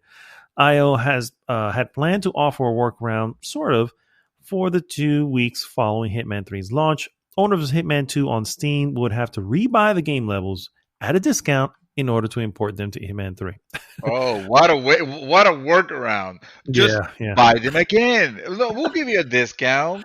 Yeah, Yeah, exactly. bro. That's But after widespread outcry from PC players, for instance, upset fans on Reset Era who said they planned to file for refunds and or wait for the year out until Hitman 3 launches on Steam, yeah. IO and Epic announced on January 17th that they're working to make things right. Quote, we are continuing to work on a solution with our partners to allow PC players who own Hitman 1 or Hitman 2 to import locations from those games into Hitman 3 at no additional cost. IO said in an update recently. We can guarantee that players will not need to repurchase the game. Studio said it will expect to provide that solution in the coming weeks. So there you go. There's an So update to this article. not implemented yet. It's still coming. It's still coming soon, basically. Yeah, exactly. Yeah. But at least you won't have to rebuy. That's the most important thing. You don't have to Yeah. rebuy I mean, any of that. I wish it didn't have to. They didn't have to wait for for the angst from the internet. Uh, very in this case, very well justified. because For sure. I thought that movie was shitty. Like, oh, just buy it again. We'll give you a discount. That's like, no, fuck you. First of all, for even suggesting that as if it was some sort of like, oh, this will fix it. I understand that you made the deals because you get more money with Epic and whatever. But you know, again, if you're gonna screw your fans, then you're not doing a good move. Correct. I'm glad Exactly. that at least they saw, they saw that, and they decided to rectify it again after after they released the news and people Yeah. realized like, holy shit. Holy shit. Another thing that's not going to sit very well with a lot of players, actually, of the Microsoft persuasion. Microsoft doubles cost of Xbox Live from what it was a year ago. I don't know if I'm. Doubles the cost? I don't Oh think shit. that's actually right, Kotaku. Yeah, I don't think it's actually double. Let's see what the logic is here. Let's see what Mhm. they say. Reporting for Kotaku. So if it's wrong, then blame Kotaku. Xbox Live's Gold Microsoft Online service for Xbox is about to get more expensive. The company has announced this morning that subscriptions will go up by $1 to $11 a month in the coming weeks. The cheapest option for an annual subscription is paying for the $60 6-month plan twice, double double what a year of Xbox Live cost last January. I'm not sure if I understood that. Double? Let's read that. Yeah, Let's that's not the sounding cheap correct. the cheapest option for an annual subscription is paying for the $60 6-month Mhm. plan twice, double what a year of Xbox Live costs.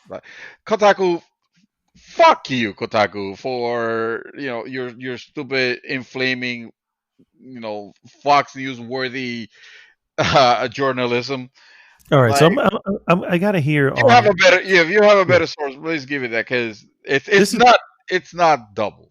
yeah, this is on Microsoft's website, and it's literally titled. It's from the Xbox Live Gold team, titled "Xbox Update on Xbox Live Gold Pricing." Since we launched Xbox Live 18 years ago, we've been working to make it the most advanced multiplayer network available for the greatest community of players, and there's a lot of you, millions of people come together on Xbox to play with friends and discover great games, invest on the community, blah, blah, blah, blah. Periodically, we assess the value and pricing of our services to reflect changes in regional marketplaces and to continue to invest in Xbox community. We're making a price adjustment Xbox Live Gold in select markets. In many markets, the price of Xbox Live Gold has not changed for years, and in some markets, it hasn't changed for over 10 years. So what does that mean for you? If you're an existing online 12-month or 6-month XL Live Gold member, there is no price change. If you choose to renew your membership, it will renew at the current price. The price of the 1 month gold membership is increasing $1, and the price of the 3-month membership is increasing $5, or the equivalent amount in your local market. If you'd like to upgrade your gold membership to the Xbox Game Pass Ultimate, your remaining gold time will convert directly to Ultimate up to 36 months. For example, if you have 11 months of Xbox Live Gold now and you upgrade to the Ultimate Pass, those 11 months convert to 11 months of Ultimate at no additional charge. Members have already been notified in some regions. If you're in a region where prices are being adjusted, you'll receive an email message, blah, blah, blah. Going forward, new prices will be 1 month is at $10.99, 3 months at $29.99, and 6 months at $59.99, or your local equivalent. Oh, I see. So 50. Okay, so I see what they. Okay, so I think I understand now. So they're saying for 6 months gonna be 59.99. That Yeah, used to be which a is what year. you used to pay for a year. I used to be a year. So, oh, fuck you, Microsoft. Then I take it back. Because I could use. They just put it in a very weird way, and but yeah, now it makes sense. So they are actually charging you. Fuck. You know what it is? I'll tell you what it is. I'll tell you what this movement is. Oh boy. This movement is just a strong arm, Microsoft's strong arm way of pushing everybody towards their Game Pass thing Yeah. because Game Pass hasn't The changed ultimate. yet. The Game Pass Well, Ultimate thing. Ultimate, Yeah. exactly. Hmm. Game Pass Ultimate. Now, that's not to say that it will not change later on down the line, but it hasn't just yet. So while this price hike is happening, this it's now it makes Game Pass looks a lot more attractive, you know, Yeah. for those that haven't jumped, just yet. What they should just do is then combine the two fully, saying we only But have that's what it is, one right? thing. Yeah, yeah.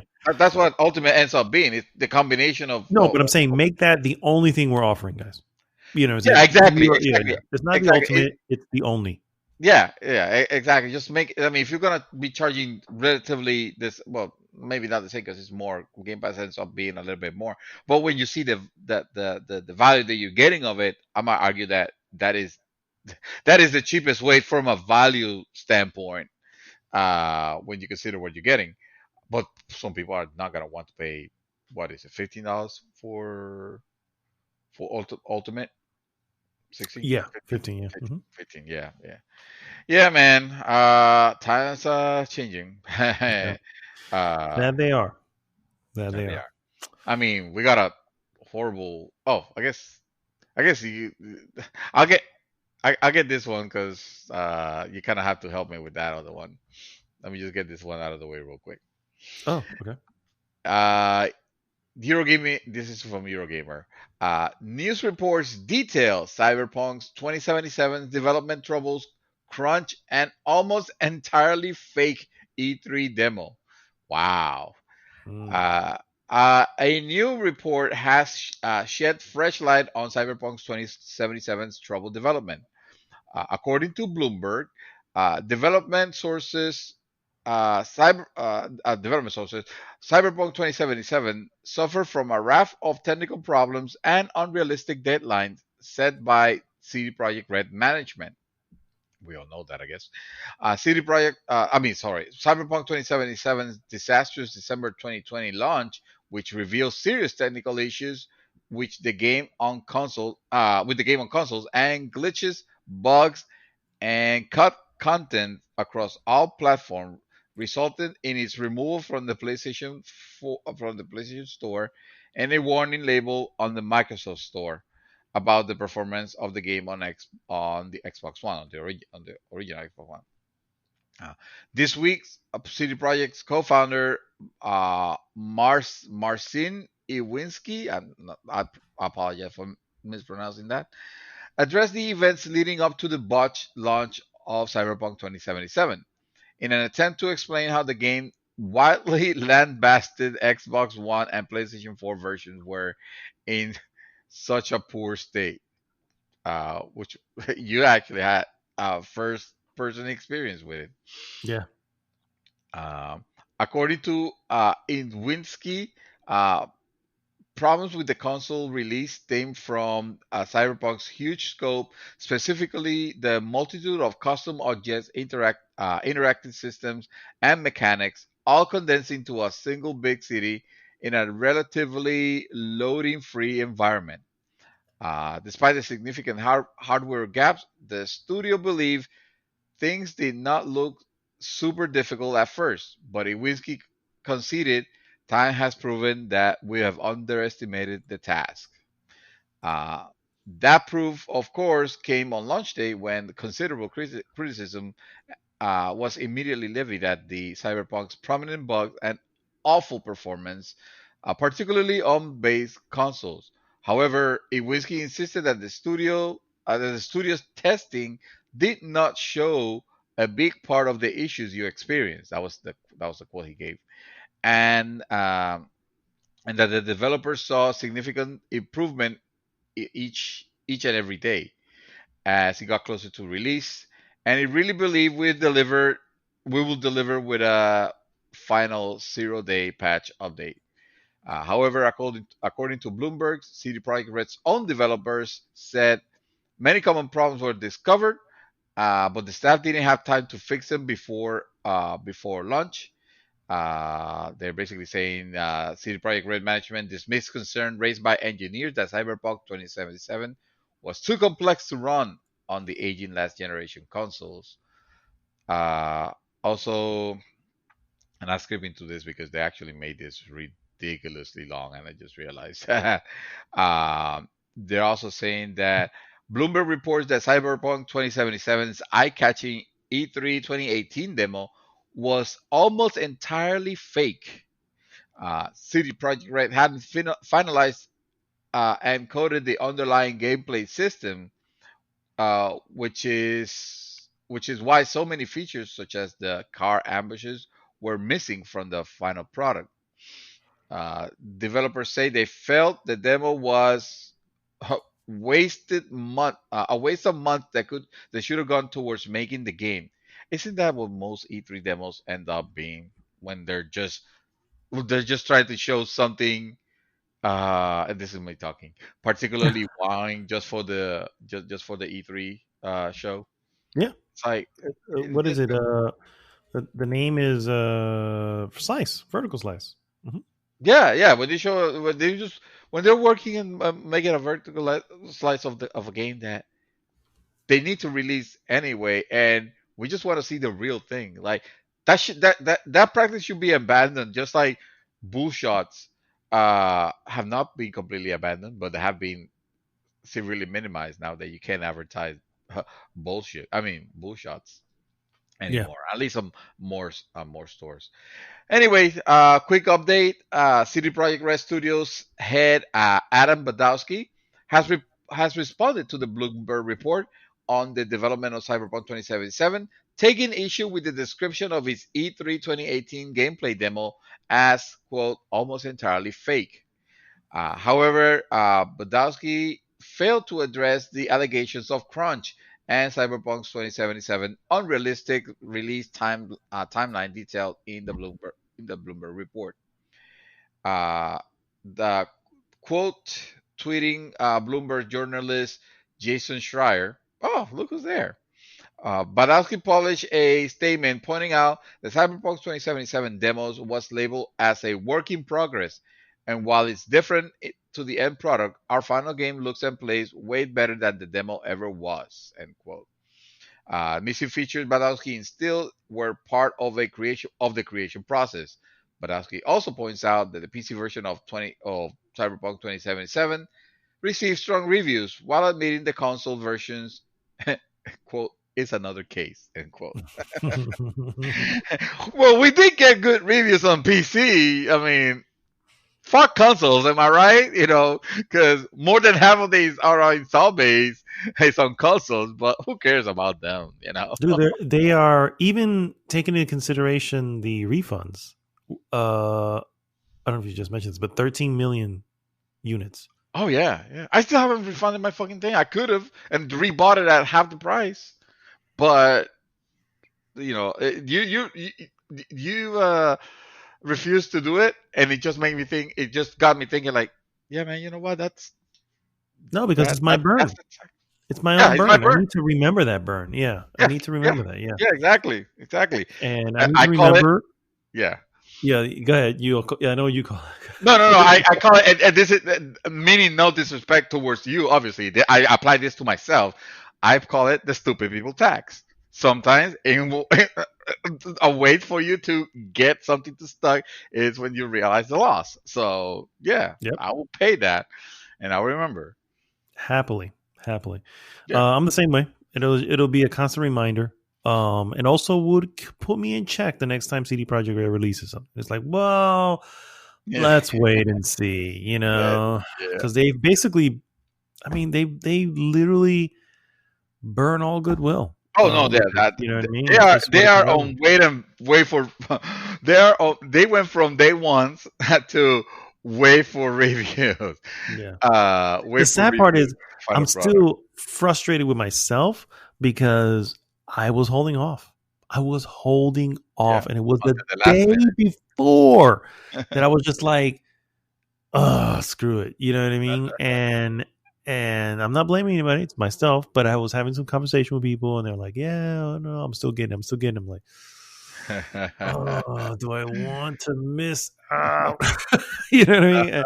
And you know what? FOMO, fuck me. That's how that went. So, Yeah. yeah, FOMO fucks. Yeah. yeah.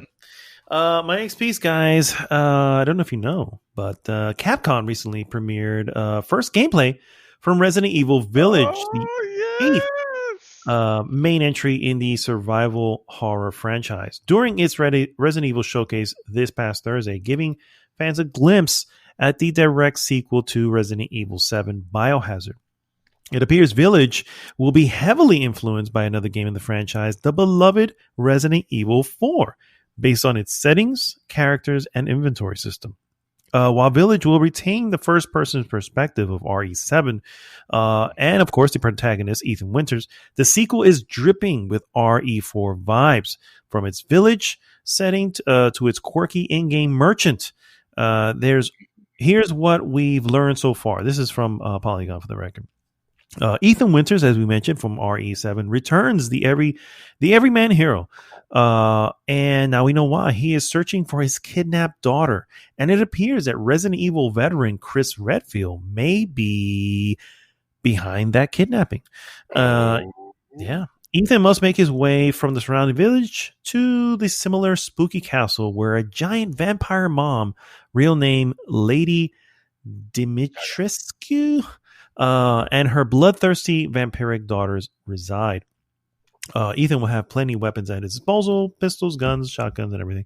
And he will also act defensively, using guarding to guard, basically using guard to block melee attacks, similar to Resident Evil 7. Resident Evil 4 style inventory management, the whole Tetris system, returns to the franchise.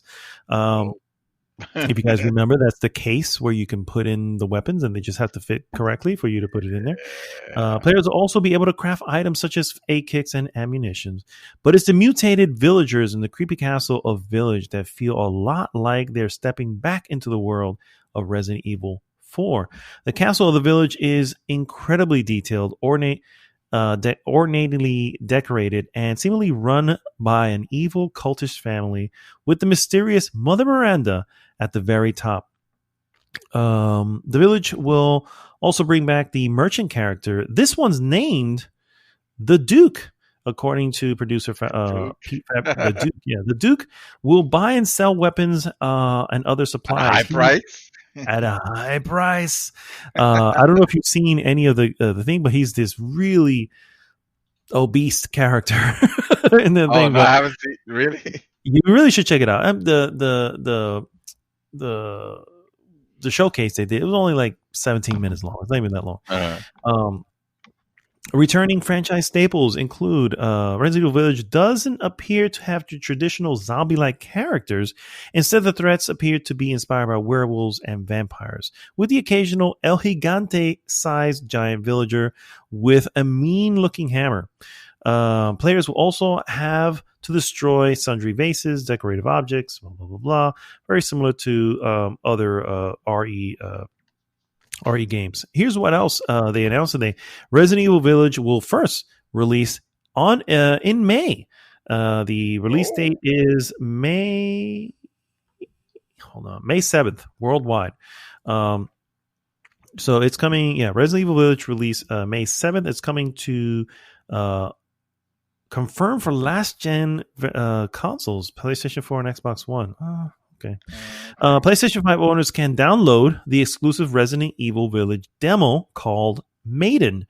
This is not a section in the game, so it is very similar to the Resident Evil 7 demo that had a little bit of the game, but it was completely separate of like that whole section didn't exist in the game. Like so is it a separate story that it meant to complement?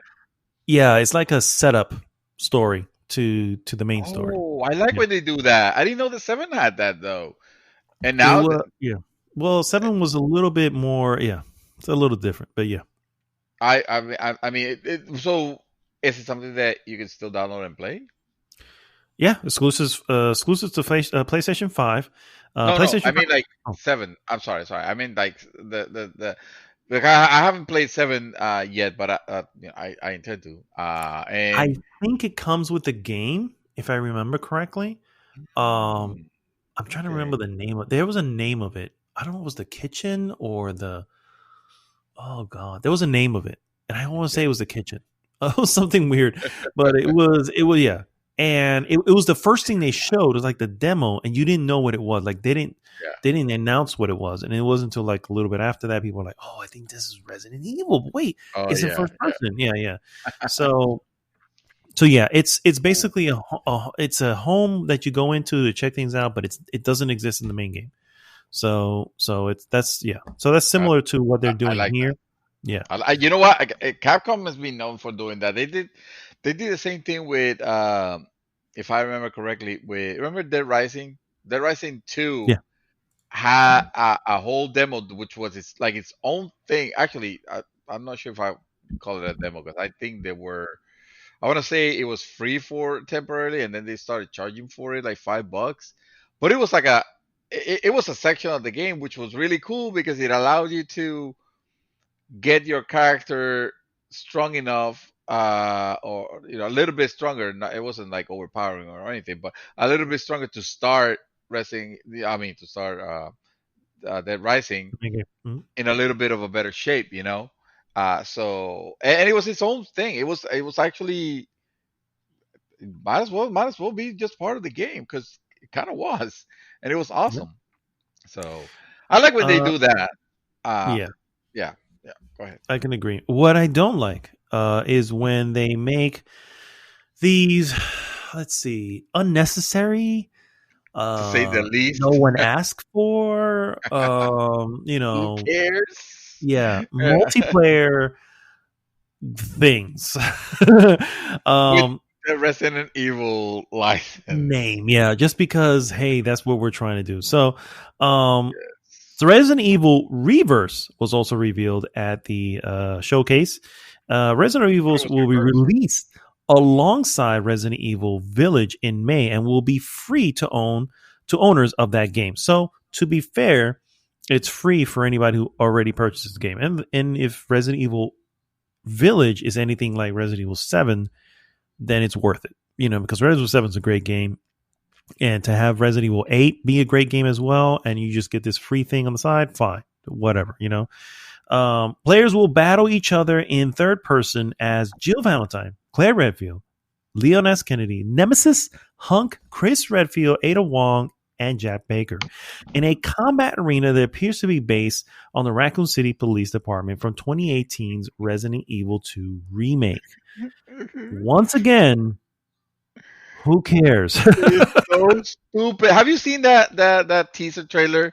I have. It I is. watched it. I watched the showcase. So it's on the It's showcase. basically. It's basically. Oh, they took the engine and all the assets from Resident Evil 2, and they just applied a stupid anime filter over it.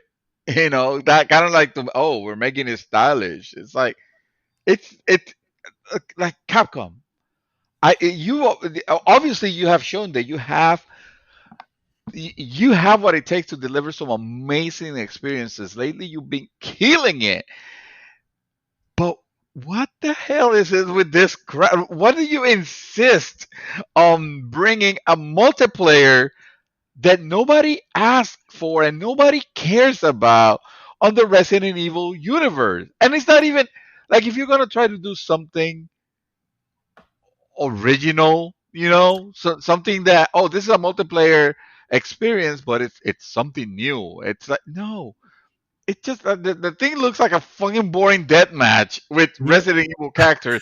That we have seen plenty of times already that they have done before. They just released a game not too long ago that nobody's playing, bro. Nobody's playing that yeah, Resident yeah. I Evil was just gonna say Operation with it or something like that. Resident Evil Resist- Resistance. yeah, Yeah, it came out nobody's playing that free. shit.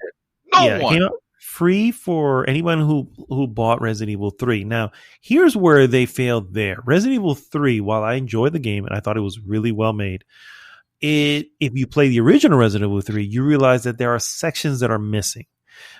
So that's for someone who has a remake, and you have Resident Evil 2 that was almost, if not completely, a 1-for-1 remake of the original Resident Evil 2. It feels insulting to get Resident Evil 3 and now you're missing sections. Especially when you really, really think about it, when they remade Resident Evil 3, it really was for the fans of Resident Evil 3. Who else were you making this for? You know what I mean? Yeah. So you had to have known they were going to call you out on missing sections. You know what I mean? And then on top of that, you throw in Resident Evil Resistance, which no one wants, no one asked for, and is absolute garbage.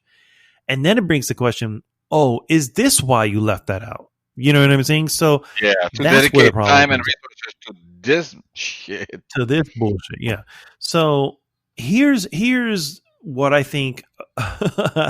Here's where I think is like at some point you're like, I don't know why you're doing this, but I guess I can kind of understand. On the one hand, you have Resident Evil 3, which, you know, shat the bed when it comes to that stuff. But on the other hand, you have Ghost of Tsushima and its Legends, multiplayer, which again, nobody asked for, nobody wanted, no one's expecting. The game in itself delivered everything in spades. Mm-hmm. And then Legends comes in, and not only is it, you know, well received, it is an exceptional multiplayer experience. It is something that people literally go, I'm going back to play this game. And no, I've already beat the game. I'm playing the multiplayer. So part of me goes, well, Capcom sees that and goes, fuck, we got to try it again. We got to try something. We have to make it work. I don't know why. I don't know what their ultimate goal is. But I don't trust Capcom half the time because Capcom is quick to hand out, advertising time for anybody on the, you know what I mean? Because they're obviously looking to make money and all that. So whatever. I don't know. Yeah, I don't know what they were trying to do with it. This is absolutely stupid. It's like if you play Legends of Ghost of Tsushima, you get that it's not meant to be part of the main story. It's meant to be a legend. So when you look at it that way, you're like, well, it's a legend. Mm-hmm. Here, there's no way of spinning why, Nemesis and Jill Valentine are teaming up for something to there's just no way of spinning this story. Oh, fan service. Yeah. That's all it is. Yeah. Yeah, it's their bad. Yeah. And again, it's not the Resident Evil formula has never lended itself well for a PvP. The most that it has done is the PvE when they had that co-op experience with Resident Evil 5, and like I wasn't too hot on that because I feel like those games, that makes sense, at least, you know what I mean, because the environment the environment that you're fighting against is that zombie horde or whatever, you know, so I'm like, okay, but you take so much, you take, or at least I understand people might disagree with this, but to me, setting up that setting up the tone of that creepy thing, and then just having a co-op element, it kind of takes away from from setting all that, because it's not scary if you're playing with someone just like talking about crap, because let's face it, that's what you do when you play multiplayer games for the most time. Like very rarely do people like take the time to take the story in. Which is what happened with Dead Space 3. It's like it's no longer scary if you're playing a co-op. Yeah, exactly. And it wasn't scary at all because the game became more of an action game at that point. So even without the co-op. So just like Resident Evil 5. And 6. Yeah. Oh yeah, I guess it's 6 is the same thing. The last piece of the showcase was that Ubisoft's The Division 2 is getting some Resident Evil themed cosmetics. Really? Not really gonna go into that. Yeah. You get to dress like an RPD officer. And you either look like, the attire that Chris Redfield wear, or maybe with Jill Valentine's little beret. Yeah. So really, who would have thought? Okay. It's something. It's a crossover. Why not? Yeah. I want to go back to the Division 2. I had such a good time with the Division 2. I like the Division 2. I don't know why. It's not the best game. I admit it. It's not. No, I disagree 100%. When you have, first of all, the reviews are great. Sorry, I'm 3.5. They're not Sorry. excellent, but they're great. You know what I Yeah. mean? And it has its player base. Mm. I played it with you guys for a little bit, and I enjoyed it. You know, You it's had a just not good my time kind of with game. it. Yeah, Yeah. I did. So no, there's nothing wrong saying. Why not throw a little something in there for the Resident Evil crowd who also play the Division, and have Sure. them? Hey, that's right, Resident Evil Village coming out soon. Yeah. So Village. I like everything that I've seen about it except the title. It's just like they were looking to put the eight in the name so badly that they have very few words made sense. And Village was the closest ones. Like, yeah, we can sneak a Roman number 8 if we do this. We did the same thing with Resident Evil 7, right? I So mean, I don't yeah, know. Village. I'm okay with the name. I do Village, like what really? I see. Yeah, but no, Village. honestly, I'm I mean indifferent. that. It doesn't bother Resident me. Evil chair. I mean, Village I can understand to an extent if that's where the majority of the game is going to take place. But it's not the village. It should be like Resident Evil the village. At the very least something, or the village of something. Not just village. I don't know. It Yeah, just sounds silly. It sounds silly. I am looking forward to it. I saw some of the gameplay they have on it, and I'm just like, oh, I cannot wait You know how to play the demo? to be scared shitless out of this game. You know I what I thought, mean? I thought you were gonna download the demo to test the I prowess. am. I am gonna die. I mean, yeah, I don't have time, unfortunately, but I am gonna. By next week, I'll have some thoughts on it because Ah, I am definitely gonna do it, hands good. down. That's a must. All right. So you remember this name might resonate with you. Totally not. Uh Tomonobu Iragaki. Remember that name, right? Iragaki? Sounds Uh familiar. yeah. Well, he says that he has established a new studio, Iragaki Games. And he wants to Oh, make the games maker of again. Oh, snap. he's the Uh, maker of something. He's the maker of something. What did he make? he's the maker of something. Yes. Confirmed right here on the Oh my podcast. god! That he makes games. Well, let me I read saw it. the news Maybe feed. you'll Yeah, I find saw out. the news feed. Yeah. Tomoboku, sorry, uh, Tomo, Tomonobu, fuck, Tomonobu Itagaki has established a new game studio. He says on a post on Facebook, the famed Japanese developer said he recently founded Itagaki Games. This is not Tecmo, nor is it Valhalla, because he had that. Those were Valhalla was his previous game studio that he founded. Mm. Itagaki said. Iragaki of Dead or Alive and Ninja Gaiden Ah, fame. Ninja Gaiden. That's it. There Okay. you go. There you go. Revealed the news as part of a self-published Q&A interview between himself and Bloomberg He's that the guy didn't with the make it. sunglasses, right? He always Yes, wore. Yeah. Okay. Okay. Okay. I know. yes. He's the guy that's always wearing sunglasses. Yeah, I Mhm. don't think I've ever seen his eyes, Me either. if he has any. Ooh. Itagaki has a long history of working with Microsoft.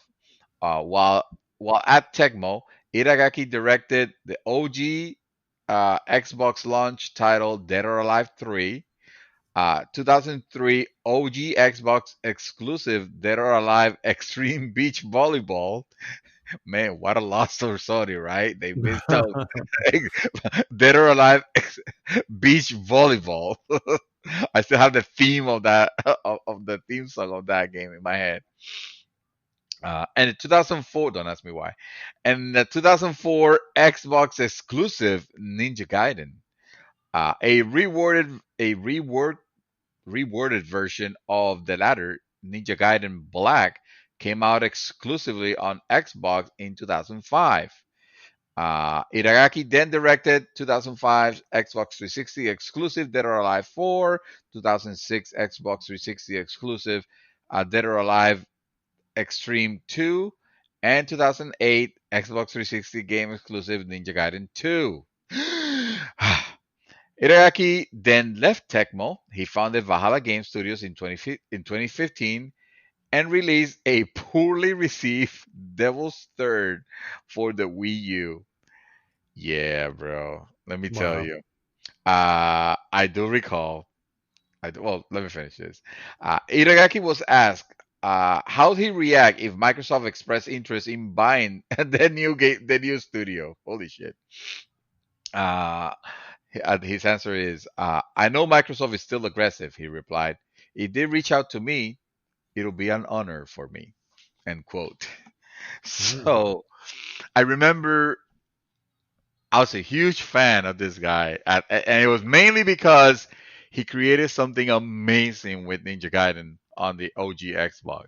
A game that looked beautiful. It gave me an incredible experience. It was a wild ride. One of my favorite action games of that era. Uh, and the thing ran up 60 frames per second. And I just like his attitude. He just didn't give a fuck. He then released and Dead or Alive, Dead or Alive 3, an amazing set piece of a game exclusive on OG Xbox. You finish that game, and for whatever reason, you get Aerosmith, tell me what it takes to let you go. Go. That song is in the credits. And I'm like, motherfucker got Aerosmith license to play the license to play that song at the end of Dead or Alive 3 for whatever reason. It only happened when you beat the game with this one particular character, because I guess this one particular character was the canonical story. Uh, and it was a great game. I liked Dead or Alive back in the day. And then they released Dead or Alive Extreme Volleyball, and I was like, oh no, yeah, you're taking it a little too far here. But I admire the balls that he took to actually like release this in this particular market, because in Japan you see it every day, everybody has those games, but over here, uh, so I was very looking forward. And then Ninja Gaiden 2 came out, and I really like Ninja Gaiden 2 also. And then he left Ninja Gaiden 3 to his protege. And Ninja Gaiden 3 was a shit show of massive productions. It was terrible. It was so bad. So he went and founded Valhalla Games and created, and started working on the Devil's Third. And I remember seeing that game for the first time, and I was like, ooh, man. I realized this is the Wii, but you did magic on OG Xbox. This game looks like shit. This game looks like a PlayStation 2 reject, not the fine games that will come out for the PlayStation 2, because the PlayStation 2 is a great console, but something that you will get on a bargain bin for PlayStation 2, because he didn't make the cut for PlayStation 1. This game is fucking terrible, or looks terrible. And indeed, that game was released, Devil's Third, and it was pretty horrible. So Pretty horrible. Wow. I'm not sure if the game carries, if the name carries the same weight that it used to, but I guess I'm interested in seeing what he does, just out of morbid curiosity and nostalgia for what the previous game that he made, or that he's. Yeah, we'll see. We shall see. My last piece, guys, we're going to shift it over to a little bit of movie news. And we'll start at the top. With the United States undergoing a major political shift, with Joe Biden being sworn in his new administration, the time was right for another kind of giant overhaul. On Thursday night, Universal, Sony, and Fox Searchlight once again shuffled its theatrical movie release calendar in reaction to the ongoing pandemic. The 25th James Bond movie, called No Time to Die, leaves behind the biggest crater of the spring 2021 season, bumping They're back delaying it again? Yep, bumping back 5 months to October 8th of 2021. Positioned as Daniel Craig's final outing as 007, Universal and MGM first slated the film for an April 2020 release before facing series of delays due to the coronavirus shutdown. Universal also shifted the release of two smaller movies, the upcoming Tom Hanks led sci-fi movie called Bios, directed by Miguel Sapochnik, will which will now open on August 13, 2021, and Edgar Wright's psychological horror movie Last Night in Soho, which the studio now delayed to October 22 of 21. After selling Chris Miller and Phil's after selling Chris Miller's and Phil Lord's upcoming comedy animated comedy Connected to Netflix in order to expedite the release, Sony Pictures did its own calendar reorganization. Jason Reitman's direct sequel to the original Ghostbusters movie, Ghostbusters Afterlife, has been delayed from the summer of 2021 to November 11th of 2021. The long gestating live-action Uncharted movie starring Tom Holland also swings from the summer season, but all the way out to February 11th of 2022. Sony also punted two films on the cusp of debuts: Peter Rabbit 2, which locks in on June 11th of 2021, and K. Cannon's Cinderella, which moves from February to July 16th. Much to the chagrin of Spider-Verse fans, Sony also bumped Morbius, starring Jared Leto, as the vampiric Dr. Morbius all the way to January 21st of 2022, literally a year from now. Wow. Venom 2, Let There Be Carnage, continues to hold strong on its June 25th, 2021 for now. And finally, Fox Searchlight also did its release day tango on Wednesday, locking down dates for a few key genre movies and Oscar hopefuls. The films include David Bruckner's horror film The Night House, which is now on July 16, 2021. Michael Showalter and Jessica Chastain's biopic The Eyes of Tammy Faye. And also Antlers, movie we call Antlers, moving out to October 29, 2021. And Guillermo del Toro's star-studded Nightmare Alley, coming out now on December 3rd of 2021. So a lot of shifting. It was literally announced yesterday. I don't know if you heard, what's his name? Dr. Fauci was back out there talking about, when normalcy is expected to return. And I think hearing that, got some people going, okay, all right, now we got to move stuff around, So that's, I think, what led to that, that announcement. So we'll see. Yeah. Obviously, anything Warner Brothers is still coming to HBO Max for now, so we should be good. That's true. But no original movie theater experience until at least hopefully end of the year. fall. Yeah. I'm gonna go ahead and put here my last piece. Also, keeping it with the same subject matter. The Uncharted film. I remember Tom Holland's Uncharted, right? Mm-hmm. Well, it has been delayed as well because, of course, it was gonna. You have to wait. What's that? I just mentioned that one. No, you said you included that one. Yeah. I didn't hear the Uncharted one. Yeah. Oh, yeah. then fuck that. Then there you go. Confirm. So confirm. All right. So let me see. Yeah, confirm that. Oh shit. I didn't hear you of all the movies that I did not hear you say that. Well, one. I started off by calling it the long gestating live action Uncharted movie starring Tom Holland. Moved out all the way to February 11, 2022. Yeah. Okay. Well, let me supplant it then with a Naughty Dog. Still with Naughty Dog. Oh. Okay. The Last of Us HBO series pilot to be directed by Bimpol Katemir Balagov. I have no idea who this director is, so hopefully this will give me some insight. Let's see. The new director has been pegged for HBO's The Last of Us series.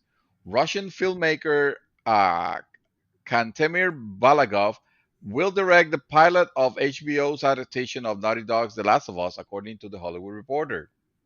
Back in March of 2020, it was announced that Naughty Dog developer title was getting its own HBO series, and it was being held by Chernobyl's Craig Mazin and executive produced and written by Neil Druckmann. Mm-hmm. It was initially thought Chernobyl's director Johan Renck will direct, but due to a scheduling conflict, Renck was bowed out. Balagov made his debut as a director with the film Closeness at the Cannes Film Festival. So you probably know about this, Mad Dog, where he received the prize FIPRESI. Oh, I'm not even gonna try to pronounce this. It's all in capitals anyway, so it maybe stands for something. FIPRESCL. In 2019, what's that? No clue. No clue. There you go. Some prize from the Cannes Festival. In 2019, Balagov received the Cannes Best Director Award and those letters that I mentioned prize for the film Beanpole, which was also Russia's entry for Best International Feature Film at the 92nd Academy Awards. Oh shit! Druckmann and Mazin will executive produce the series alongside Caroline Strauss of Chernobyl and Game of Thrones, Naughty Dog's Evan Wells, and PlayStation Production Wheezy Bulge and Carter Swan. Jesus Christ, his names. Set 20 years after the destruction of modern civilization, the series will focus on the events of the original game. Anyway, Mad Dog, you have homework. I do. You have to watch Beanpole and give us a full report for next podcast. Here is a quick report on it. It's a film. Rotten Tomatoes has it at a 92%. Oh, yeah, okay. with 96 reviews. So that sounds interesting. Sounds right up my fucking alley. Yeah. So all right, good to know. I'm gonna look that up. We'll see what we get. All right, guys, stay tuned. We'll be right back with our hot topic.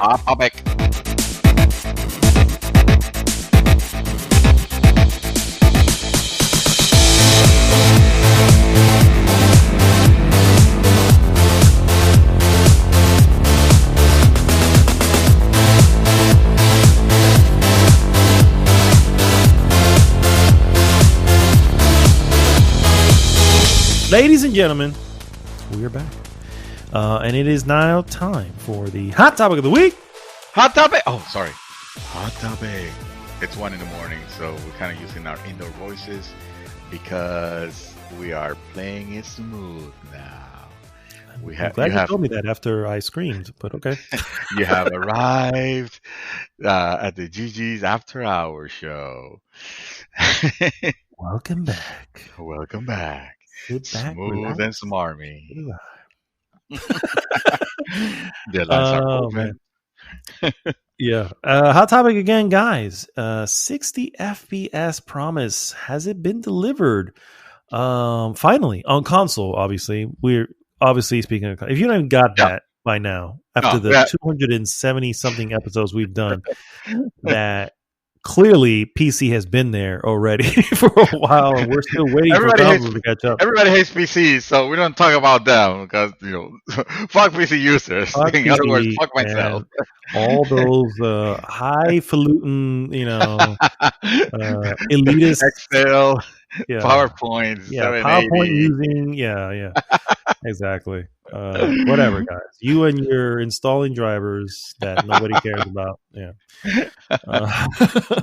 So consoles have apparently, reached at least 60, or in some cases, especially on the Series X, in some cases, some of their games are going up to 120, which is madness when you think Yes. about it being on console. It's like, Well, whoa. it's it's you should see, for example, one of the games that they were touting a lot. Now that you mentioned 120, uh, as being what a console game, 120 hertz Call of Duty, and then they show the this guy's Digital Foundry show us what you are really compromising to get to 120. Mm. And that's when I start going, like, I mean, on a game like Call of Duty, I'm not saying it can't be done. I'm sure that games that don't require a lot of graphic prowess could actually reach no problem. You could do it stylized, whatever. But in a Call of Duty game, which tends to be, they tend to be look nice, but to reach 120, it'll show this area, which, let's say, a snowy area, and under normal frame rate, the floor will be covered with snow. To reach 120, as you're walking, as the snow is getting closer to the screen, it needs to, no, actually, as it's going, one of the two, you see it melting like in front of you, like it Oh can't wow. render the snow at the same time, and various popping effects, like they look kind of horrible. so so it's like, oh, okay, so you're like, by the skin of the nose, you're claiming 120 again. Not that there's not an incredible achievement, and these consoles are powerful enough to where I don't think we'll need to wait too long before a lot of those games, 120 becomes the new 60 FPS. But at least this early, it's kind of you're giving away a little bit too much, you know. Yeah, yeah, yeah. Because remember, every time you bump up the scale of, and you experienced it yourself in Spider-Man, Miles Morales, you bump up the fidelity, it has to come at the expense of something, so that Yeah, it's a the scale. Yeah, exactly. yeah, It's a yeah, scale. You yeah. put a little bit on this one, that one has to come off a little bit. Yeah, to balance. Yeah. Exactly. So one of the reasons I wanted to bring up the this topic was because for ages now we have talked about the difference between playing a game at 60 frames per second versus playing a game at 30 frames per second, and to a lot of people, that was never a major issue. Like, they were fine as long as the game was produced in a way that it was consistent 30 frames per second. It felt good. Uh, Frame time, there's frame rate and then there's frame time, and with frame time is that when you have a smooth frame time, even 30 frames per second will feel very good. When you don't have a good frame time, that 30 frames per second will start feeling a little juddery, a little Hmm. Yeah. like you see, like it feels like they're missing some frames. Hell, that could be even a 60 when you don't have a solid 60 frames per second and you have frame time issues. So, but that was the main thing. A lot of games were coming out. We were like last generation where we were. That was the generation that was supposedly we were finally achieving 60 frames per second, or so the developer had us Standard. Yeah. believe. Yeah, and like we didn't get that. I mean, sure, there were a lot of games that were able to achieve that, but a lot of developers were focusing more of, well, let's just push the graphic fidelity of it because it doesn't seem like gamers are caring too much about about that smooth 60 frames per second experience. Either that, or they just, hey, do we? It's about the graphics. We want to make the game as pretty as possible because screenshots sell. Yeah. Uh, Exactly. so I don't know if you have noticed that I feel like this particular console generation is the one that had that, and we're just starting. it's the one that has taken a little bit more seriously the fact that, first of all, competitive gaming has become a huge thing now in the last few years. Uh, you know, you might say, well, because of Fortnite and Call of Duty and PUBG and all those games. Uh, and in order to have those competitive games to be reliable competitively, you want to make sure that those games are always running their smoothest performance. And maybe it's that realization that have made a lot of developers more aware that maybe it's not just about making the prettiest visual. Maybe we should start taking a little bit seriously technologies like what's it Frame rate? called, dynamic Oh, refresh rate. HDR. Oh, uh okay. the dynamic refresh rate, yeah, because HDR will be more for the prettiness, right? Yeah, yeah, It'll for be, that and later. Yeah. yeah, and they brought us HDR with last generation.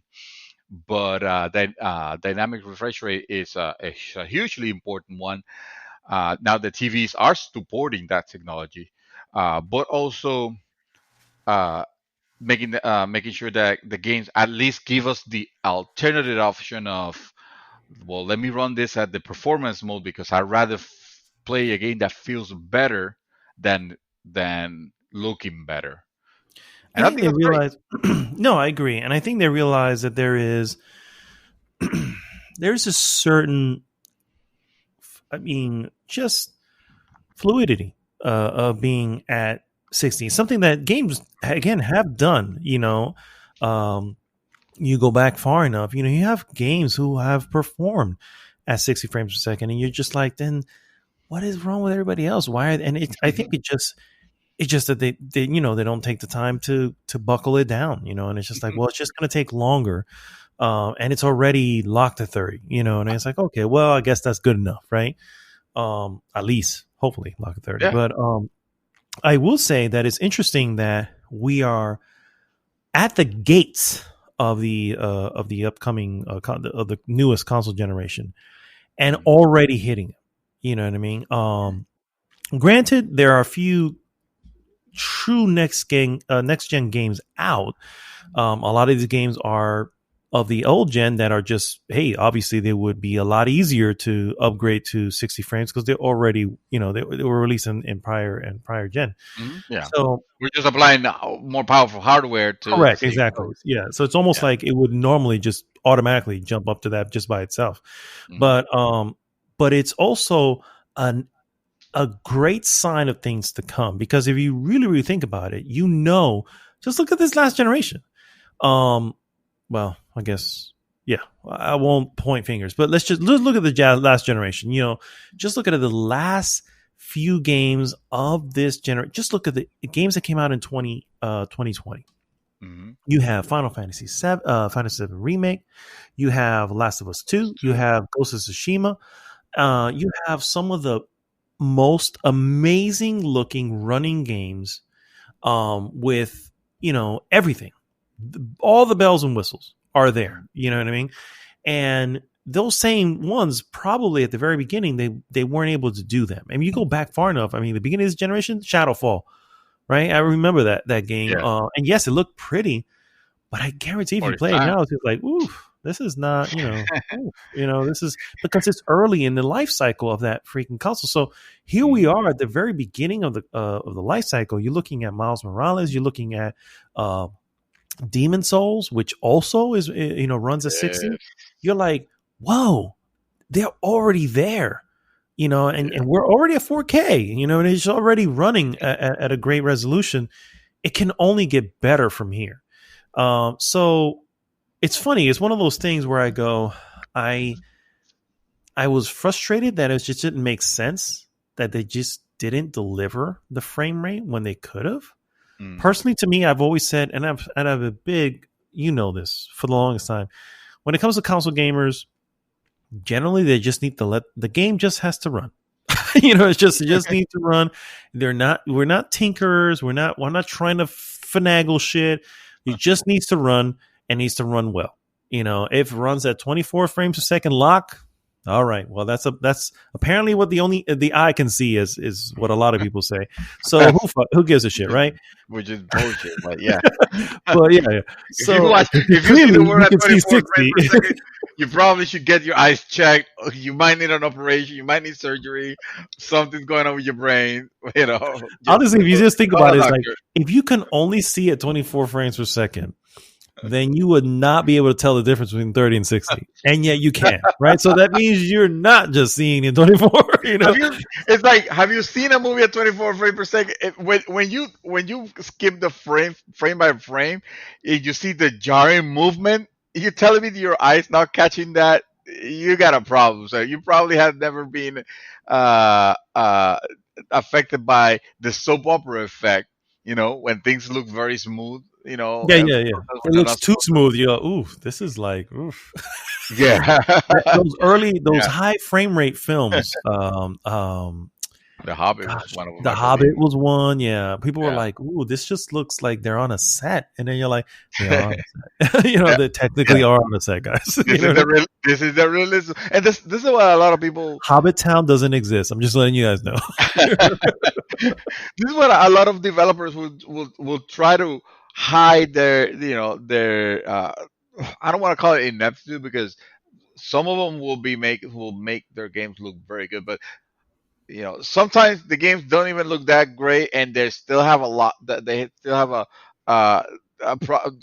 problems reaching even 30, or let's say they locked at 30 and try to say, well, yeah, we could have done 60, but then we're losing the cinematic feel of the game. And that's like the biggest BS ever, because cinematic effect, I understand for movies, but when you're playing something out, the feel of that game is the most important thing. Hell, a lot of NES games were 60 frames per second. They were not pushing polygons and triangles and shit, but they were showing very smoothly. Why? Because they could, because they didn't require that much power to push those pixels. Now the PlayStation 1 era came in, and granted, this is in no way me blaming PlayStation 1. PlayStation 1 opened an incredible doors to like a whole new level of gaming the I have never seen, and it brought us 3D gaming. Those games ran like shit. Honestly, if you go back to them, yes, they were pretty horrible. 24 frames per second, and we still loved them. We were seeing, because we were seeing for the first time like polygons and stuff like that, looking amazing. But in reality, taking now, like you said, you wouldn't play them comfortably, other than for the nostalgia factor. And those even games then, that were heavily, you would get sick really quick. Yes. Those particular games, and I always find it funny how, even with those limitations, there were a few names. Kojima, you mentioned earlier in the show, they will make their games, and they will not have them running at perfect 60, but goddamn it, they will try to make it as close as possible. Close, and it was amazing. That was their goal. Was 60. Yes, they were trying to get to that, as opposed to other ones who were like, look, let's just get to as close to 30 as possible. There, We just mentioned Iragaki with Dead or Alive and Ninja Gaiden. Those games ran very smooth on OG Xbox. That was amazing to see. Hell, correct me if I'm wrong, but Nintendo games were maybe not yet, but I'm talking about the Xbox. The Nintendo 64. Trying to remember if there was any games that ran at 60. I don't think so, because they have GoldenEye. No. Yeah. GoldenEye, remember GoldenEye? Everybody knows that game. That game was running 15 frames per second. Yep. Exactly. And we love that. Deal. That's what I'm trying to say, is that the difference between I don't want to say the difference, because I don't want to say we're different in any way, but realistically, the majority of console gamers weren't looking for that. It wasn't there. It wasn't what made or broke the game. And and you literally nail the head on that example. That game came out 2 years after the movie. 2 years. It made no sense that it even came out. I was like, why are you even? This is another James Bond movie. It's not even this movie. Why are we still doing this? And yet it was because of the gameplay. And in the end, we all know gameplay is king. Gameplay rules. It's just the way it works. But as things got, as things got more clear, as we stopped counting polygons. Remember that? Remember we used to count polygons? It was like the polygon count in this game is, you remember that? Oh, shit? yeah. It's like we stopped counting because now we're in the we're in the millions and billions. Yeah. There's no way to. We don't have to. There's no way to calculate it. Yeah. Exactly. But now we count pixels as far as the resolution. The resolution. Yeah, exactly. Yeah. But early on that was a thing, and it was a thing because that was the level we were at. You know what I mean? And it was about creating fidelity because it's like, hey, we're trying to smooth these polygons out as much as we can. So I got the reason why. And then obviously you want a game that plays and doesn't make you sick. So it's like, okay, that was the line. And you had some people who were able to, to push past that line and say, yeah, not only we're going to give you as many polygons as we can, but we're also going to try to make it as fluid as possible. So that it has that realistic feel. And I think that's where the difference is. I think you mentioned just a bit ago where you had a lot of people go, well, we're trying to keep the cinematic feel, blah, blah, blah, blah. And it's like, well, that's cool and all. But the problem is this isn't cinema. So it works fine for your cutscenes, right? Yeah. So, okay, you keep those at 24 if you must. But in gameplay, it's different. And the reality is, this isn't a movie. You're trying to make this as real as possible.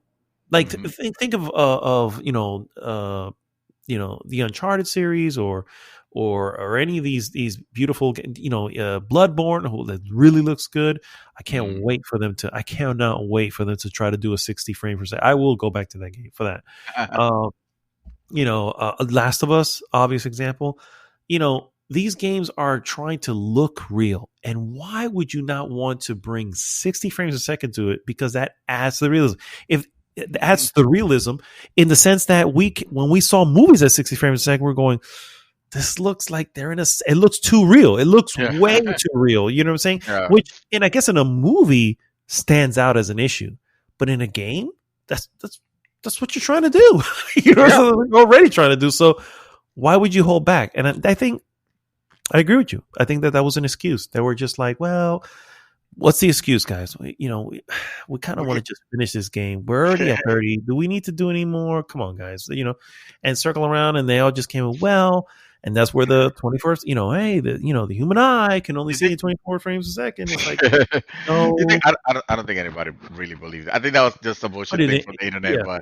But no, but I think realistically, what I more than likely think that happened was someone sat in a meeting and say, hey, we can actually possibly reach a 60 frame per second limit if we start diminishing on the asset, on the fidelity, on the resolution, and I feel like this was probably a little bit more pronounced during the PS3, Xbox 360 era, where a lot of games were like locked at that 30 because they just needed them to look beautiful again, because that's how you put those. Yeah, and yeah, a lot of them were, of course, a lot of them were masterpieces. They look great, and they played fine. Not.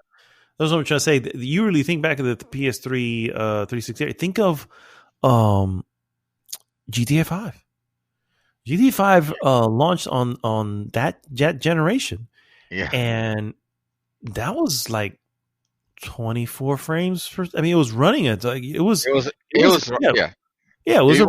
rough thing. And again, that's why I always go back. It's like at that point, nobody cared. They just wanted GTA 5. But at the same time, even then, they were struggling. And I don't think it was struggling. But I think if they would have put the man hours in, they could have done it. But I think for the most part, really of that generation, I can't think of many games that ran at 60, and it wasn't it was a pipe dream at that point, They which were is the, weird. they were there. It just there were there weren't that many because I think with everybody wanted to make pretty graphics because they were okay. Console gamers were already okay playing at at 30, and there was no reason, there was no incentive to go out and extend that. There was no multiplayer games were starting to come out, but it wasn't like the resurgence that we saw very recent with, like I mentioned, with games like Fortnite, with games like PUBG, with games so like so Overwatch. Those are the you games agree that I with, feel you like they agree with push the the need for higher refresh rates and higher graphics in general. okay, okay. Yeah. So that's what where it seems to be the needle seems to be moving because now, hey, we're going online more, and Mhm. so many games are wanting to have some sort of online component.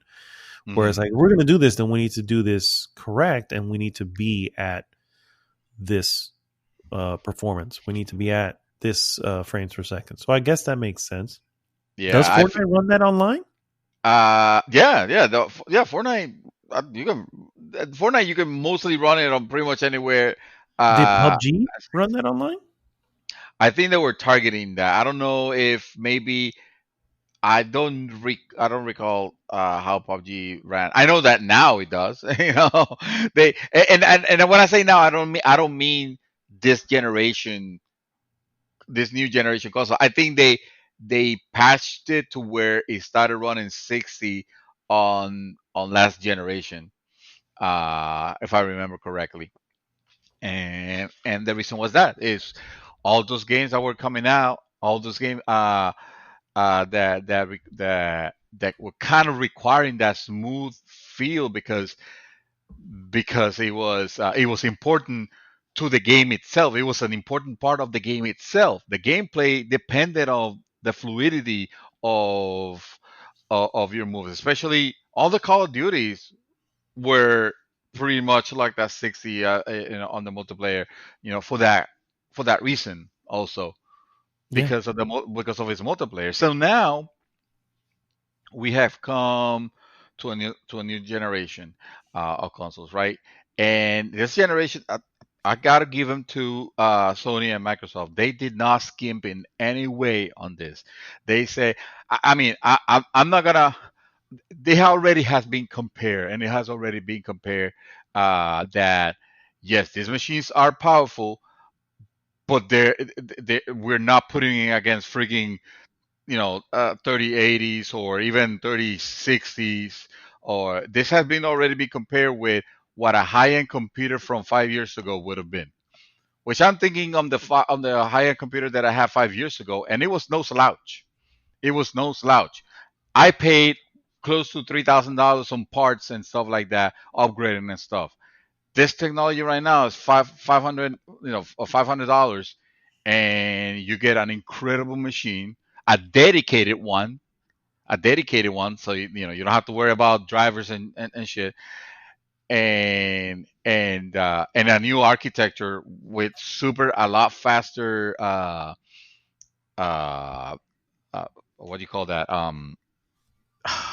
hard drive, the SSDs, Hmm. with the SSD technologies and all that. Like, they gave us an amazing machines here, the Xbox Series X and the PlayStation 5. Absolutely, it gets me super excited to see that developers are taking seriously from the get go, hitting the ground running with offering 60 frames per second as a standard option for most of his games.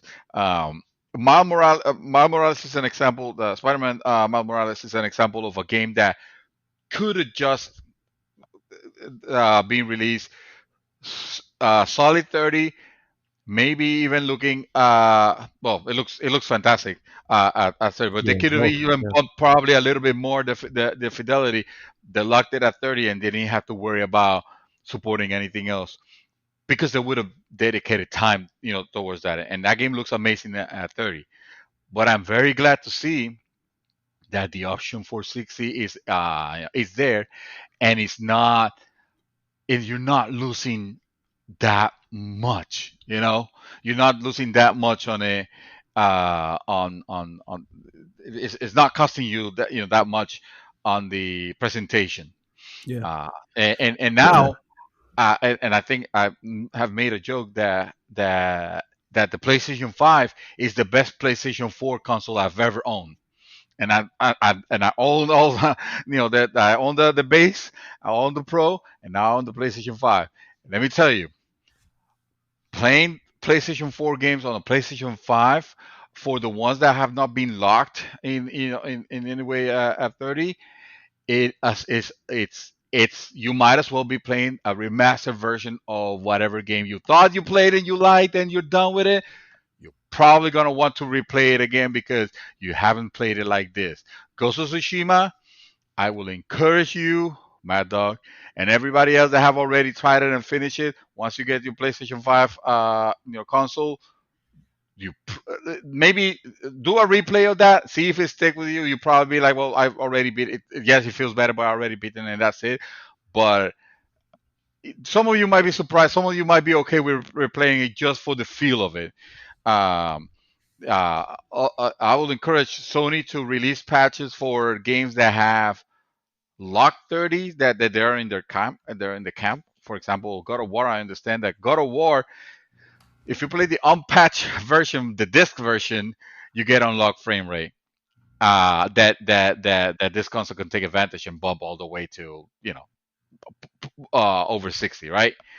But if you play the patch version or the digital version, you're artificially locked at 30 because they were trying to make that consistent, run consistently on PlayStation 4 hardware, but now on PlayStation 5 hardware, you don't have to worry about that because the PlayStation 5, it's capable of running that game super, super, super So smooth. that begs the question when it comes to upcoming games. Mhm. One of the issues that I'm kind of having is like at some point you have to let go of last gen, Mhm. right? But maybe too early, and we're still technically in the first year. I think that God of War is not, as much as they've said 2021. I'm positive it's not going to be 2021. I'm pretty sure that's going to move down. Oh, the sequel, you mean? They've actually mentioned some release dates. This year still holds on to Horizon Zero Dawn. Horizon Zero Dawn is a multi-gen game. It's still coming to PlayStation 4. So is it possible? So my thought process was, that feels like they're going to shortchange the new one, the one that's coming to PlayStation 5 because of the fact that, they have to, have some sort of restraint because of PlayStation 4. It's hardware, yeah. Is it possible with what we've seen so far that that's not the case? That, both will have great releases. You'll have your Horizon Zero Dawn on PlayStation 4, with its probably 30 frames per second. Obviously it's 1080 at most because that's just the way the console works. And you will have or 4K on the Pro show or 4K. Yeah. Exactly. I love that.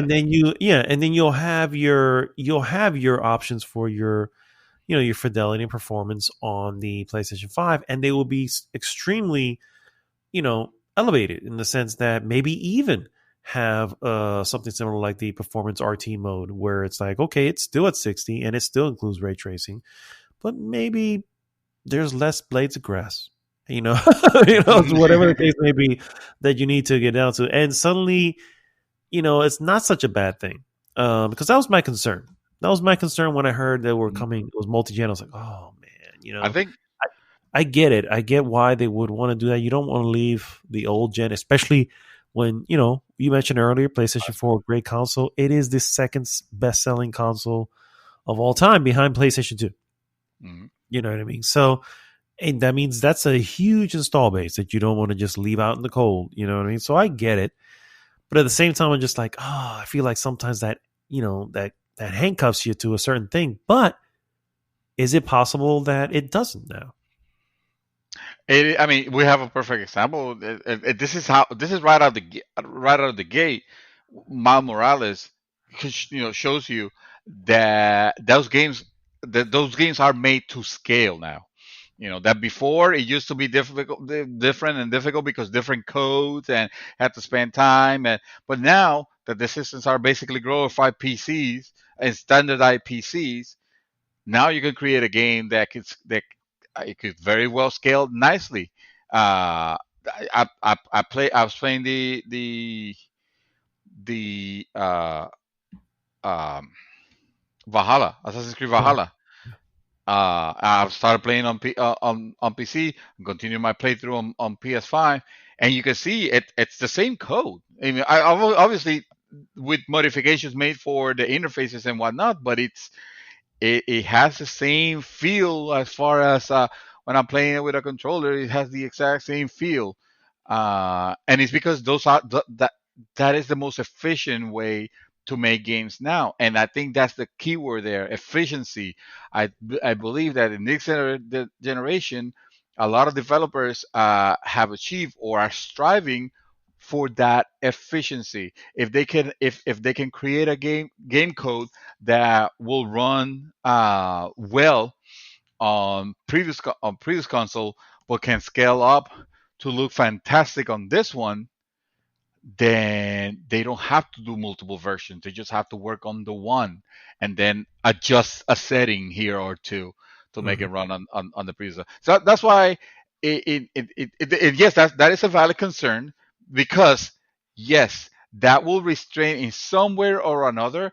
It could restrain some things. The difference is that going to affect us? It affected us with Destiny Yeah, last last gen. Yeah. generation, Mm-hmm. because we could see how, yeah, because we could see how the original Destiny code running on PlayStation 4 or Xbox on Xbox One.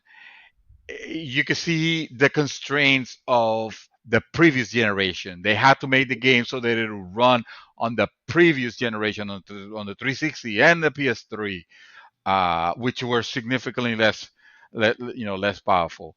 I don't think it's exactly 1-to-1 here. I think that the concern is legit. It could still happen, but not. I don't think it's something that we should worry about too That's what I'm saying. majorly. I feel like this generation has, in the beginning, proven that's not going to be a Mhm. concern. Right. It's still going to be. It's the same game, but you're still going to get your money's worth from the next gen version versus Yeah. the prior gen. So yeah, it's interesting. I don't know. I think the answer is, for the most part, they are finally uh, delivering on that promise. You know what I I, mean? They are finally. I mean, I don't know if any console promised that, but at least it's finally saying, "Hey, we're at least understanding that we've hit fidelity." mhm. The half measure that was PlayStation 4 Pro and Xbox One X, you know, got you your 4K. Yeah. So now that we got that, let's get the performance, and let's push further, right? Because both new next gen are already talking about 8K. You know what I mean, and saying it's Yeah. future proof to whatever. Yeah. Which is So kind of yeah, it's kind of ridiculous, right? It's gonna be that's what scares me about. Oh yeah, here we go. So PlayStation 5 Pro is happening. You know that because they need to do the checkerboard 8K version of the game, because for 8K monitors, because they're gonna they want to sell 8K TVs, so they're gonna do the PlayStation. We're gonna have the half measure console for both systems. Both of them are gonna do it. It's so I be do it. But believe I do believe that my that. But in the meantime, In the meantime, we get to play an amazing consoles with great experiences that can finally be realized. That we can finally says yes, this is running, very smooth. It looks very well, and there's some tricks because a lot of them, not everything that you see that you're playing is 4K. Even though you're playing on a 4K TV, you play with a 4K capable system. Uh-huh. And even the game might say, "Oh, supports 4K," but there's a lot of trickery in the background where it's dynamic resolution. And what dynamic resolution does is that like right there while you're playing, it's constantly changing the resolution, depending on the needs of how much processing power the console is doing, is processing basically. um, it's constantly changing the resolution. You don't notice this unless you are Digital You have a way Foundry, of exactly. You have a way you of know. checking it. And they do. They check. They could tell you. That's why I love their analysis. But sometimes their analysis could appear a little bit too much how the sausage is made, and you might not want to know the details of it. Only if you're curious, because then once you know the details, you start looking for the flaws. And I'm sure that you're playing a game, nobody tells you, "Oh, this is dynamically changing the resolution." You're going as down as 1080p, and you don't know it, but it is happening. You might not notice that, you know. So, but these consoles are delivering a semblance, actually, of that dream of what 4K 60 frames per second. Now the question is, the developers recognizing the power of the console. Now these consoles do RT, not RTX. I'll try to divide that. RTX is the marketing term for Nvidia for their own. That's a brand. RT is the actual technology, or ray tracing. Let's just say it's Ray ray tracing, tracing. yeah. Mm-hmm. These consoles can do ray tracing, right? Uh, my concern is developers are always going to try to look for the prettiest game, make it the prettiest game, and they're going to try to, again, handicap gameplay in the name of, well, cinematics, and let's make this game as beautiful as possible. And I guess at the end of the day, as long as the game is fun and it's good, if it has to be locked at 30, but it delivers on everything else and it has the frame time locked down, I guess I don't care about it that much. But I'm hoping that we're not stuck to that. I'm hoping that they're real, and I believe they are, um, that they're realizing that, yeah, no, some people it's don't care that much about that, like super super super sampling fidelity. They just want to make a game feel good when you're playing it. Because say what you will about Call of Duty always, always, always, always nailed its gameplay. As basic and as whatever you want to call it, it requires skill, so I'm not gonna say that it doesn't. But it always nails the gameplay because it runs a high frame rates, a Yeah. solid 60. I mean, Able to keep it. that would be a concern, but if there's one thing that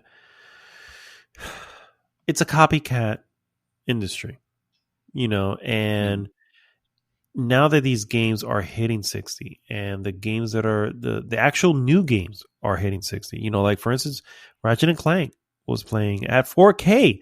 Well, not 4K, with ray tracing at 60 when we were watching the thing. So those, it's becoming the new standard. And the more they do it, the more it becomes a standard. And if someone decides to shortchange it, well, you got to call them out on it. You know what I mean? At that point, it's just say, hey, this is, Crash Bandicoot. What the fuck? It should be running. If Ratchet and Clank does it, then Crash Bandicoot can do it too. Come on, Activision, fix this shit. You know what I mean? So, I mean, I think as long as he, if it merits, if there's a good reason for 30, I'm not gonna force all of them to do 60 just no, because we man. can. That's been your mantra for the longest time. Don't You know don't what I wait. mean? It's like Okay, they all I should take be it back running then. at 60. All should be Yeah, running at 60. Okay. Yeah. Okay. No, So, it's true. It's true. I'm just thinking of. I don't know. I don't want to be extremist anymore. we have had I mean, we well, you have don't so have much to be extremist anymore. stuff, Now it's the but norm. You know what I mean? It's no longer extremists. It's what is expected, and that's what I'm trying to say. Is the moment we move to that, you know, and the more people do it, you know, and I mean, the more games come out that way, then yeah, dude, it's gonna be one of those things where it's like, well, 2 years down the road, this developers decides to shortchange stuff and you know release a game at 30, and you're Mhm. gonna go, what the fuck is this? You know what I mean? And you know what? The fucking games media needs to do it too. They need to call them shits out and go, well, it's good and all, but for whatever reason, they locked it at 30. You Yeah, know what I mean? And like and that we've 30. we've experienced nothing but 60 the last 2 years. They decided to do this because they wanted to go 8K, even though there's no fucking 8K TVs that anybody owns. You know what I mean? Whatever those are, they need to call them out on those things. Yeah, And spoken we like do a too. well-formed PC elitist. there, there is a curating group on Steam that actually mark the game that lets you know, oh, this game is locked at 30 on PC. And I hear you say that on consoles, and I'm like, wow, No, that's a I high think it. call. Yeah, but I think it needs to be. It's part of those things now in reviews anyway. Yeah, More recent ones, you know what I mean? Everything about yeah. next gen has been, hey, this is at 60. Hey, Demon Souls, you know, the act, and that's an actual next gen game because there is no prior gen version of that game. Mm, It's 60 frames a second. You know what I mean? And it's like, yeah. whoa, you know, they didn't have to do that. They just said, well, we pushed all the lines up, and well, we had to backtrack and do 30. No, no, we're pushing those lines, and we're keeping this line up too. You know, and that's what I'm saying. It's you know when that becomes the norm. Mm, And right now, it's just right at the beginning. I know we're right at the beginning, but right now, it feels like everybody's pushing for that to be the norm. And once that becomes the norm, it's just going to be unacceptable to go back. It's going to yeah, be I unacceptable. It's agree. like basically, it's like right now. It's let's be before, um, you know, before PlayStation 5 and Xbox Series X came out, right? Let's say let's rewind the clock back 6 months here, and someone releases a game and it is at 20 frames per second because that's the way. Well, hey, PlayStation 3, you know, a lot of games, a lot of open world games still came out of that because they were pushing for that higher fidelity, blah, blah, blah. And, you know, people accepted it. It's like, no, That would be horrible. the That would be standard has horrible changed at now. this point. Yeah, yeah, that's what Yeah. I'm saying. The standard has changed. This last generation, as much as we were saying they should be at 60, some made it to 60, but for the most part, everybody else locked at 30. Yeah. That was the main thing for PlayStation 4 and Xbox One. You know what? We may not get to 60. We not may not get to 60, but we're going to be locked at 30.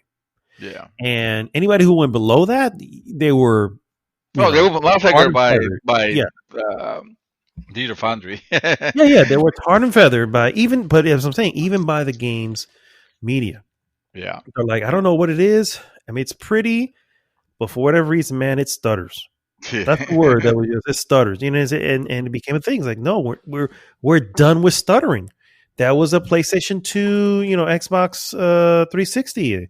We don't need Mhm. that shit now, or you know, whatever the generations were. We're past that. We're in the next we're in this well now at that point in the current gen, and that's the same thing that's going to happen here. It has to come the exact same way. Just say, you know what, we're past that. Yep. We you know the line has already moved up, and anybody else who falls short, we need to call you out on it. We need to say, nope, we're not buying that game. We need to come into this podcast and say, guys, avoid this game because for whatever reason they thought 30 was fine when everybody else is at 60. You know what I mean? That's what it comes down to. It feels like a harsh reality, but yeah, no, it's you see, if you're gonna do 30, uh, have the option to 60. Do like like Miles Morales did. You know, give us the option. Let us choose. I know it sounds silly because especially in consoles, you guys have been used to. your game, you put it and you play it. The options menu is to select the difficulty and maybe to activate subtitles if you need them, and that's it. And Uh, inverting the stick. Yes. and inverted the stick. Sorry, yes, that's right. Now, you get like I'm not asking for resolution changes and so like it'll be nice, but that would be too much. That would be too much. I already got the PC Agreed. for that, but at least an Oh, easy slider of, hey, do you want performance mode? Do you want in the middle performance RTX? Oh, RT, or you want full ray trace? Because full ray trace is gonna have its price. At least on the early games of now, of the probably of the next couple of years, you want full ray trace, you're probably gonna be locked at 30 and with that's a few fine. exceptions. That's fine. And ray tracing, let's be real, ray tracing is something that's It's icing. expensive. Yeah, Yeah, it's it's icing yeah. on the cake. It's like, well, you don't really need it. Mhm. Excuse me. You don't really need it, but hey, we'll throw it in there.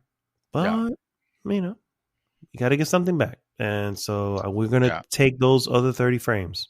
I mean, I would say you don't. That's true. You don't really need it, but a very good implementation of ray trace is it's a game changer. A very good implementation of ray trace could actually it, it, it, it could it could really change the visuals of a game in a drastic way. I say a very good implementation because I don't mean, oh, let's just make the reflections now, the areas that are supposed to be reflective, let's just make them a mirror. That's not what I'm talking about. I'm talking No, no, about no. Yeah, realistic, the way the light will react, uh, light and will refraction. Yeah, yeah, change yeah. light refractions, exactly. What it will change the color of the object that the light is bouncing against another object, and that kind of thing, that kind of level, that requires a lot of computing power. That's what I mean when I say ray tracing is expensive, is because it requires a big budget of the processing power, and I don't want that big processing power being used solely on graphics, because it's gonna shortchange something else. It could shortchange AI, for example, and that's not what we're Mhm. looking for. These consoles are powerful, but they have their limits. Uh, so a good implementation, give us the option. Do like Miles Morales. I think that the game did it very well.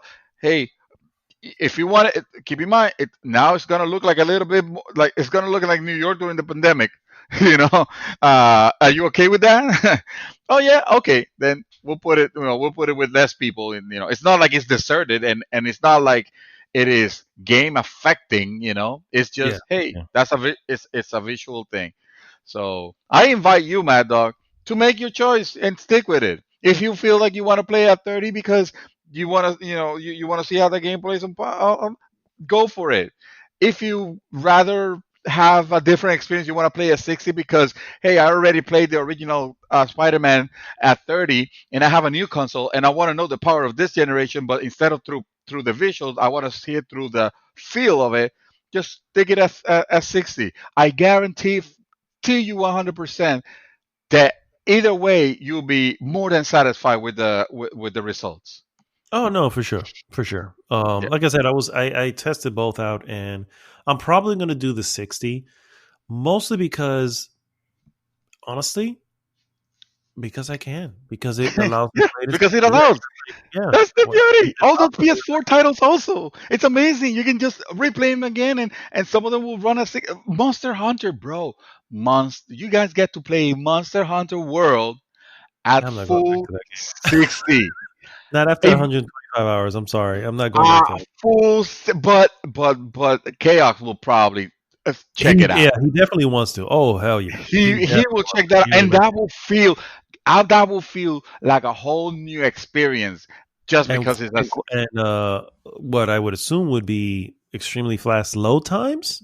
That's even and then better. dude, yes, exactly. I mean, I don't know how were the load times in Ghost of Tsushima, because I don't have time to read half of one of the tips that it gives me before it loads the next scene when I'm Ghost fast of traveling. Tsushima. When I mentioned when we first when I played it on PlayStation 4 was a marvel Oh, because it that's was right, just that's like right. it was like, how the hell? Why is it loading so fast? I don't even understand why it's you doing. did mention that. That's true. Yeah, That's it's true. like, and they and whatever sorcery sucker punch did, they had to backtrack a little bit because it was too fast. So, and that was on PlayStation 4. So, sucker punch on the base. Yeah, some fucking geniuses. I don't know what the hell they got going over there. I don't know who sold what sold to the devil or whatever, but it was amazing to me when I first saw it on. I was just like, and that was on PlayStation 4. So so it being fast on PlayStation 5, not a surprise. It should be a flicker at this point because it was already fast. Yeah. But yeah. Well, all right, guys. I think we've come to the end of another awesome episode of GG's Mouthful podcast, the real 247. Yeah, you nailed it. Oh, nailed it. Oh, thank God.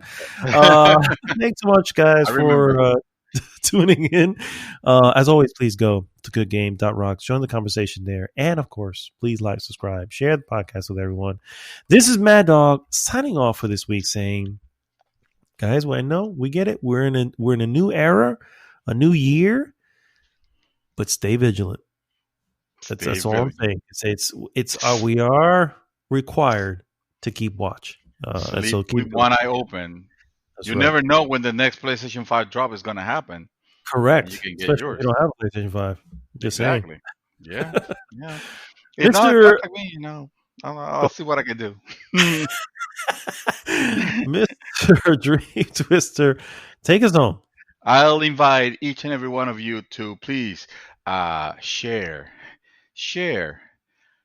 all the Bernie Sanders memes that you have before this fad is over, because it's gonna be over soon, and I'm enjoying them quite a bit right now. And I know it's not so far, yeah.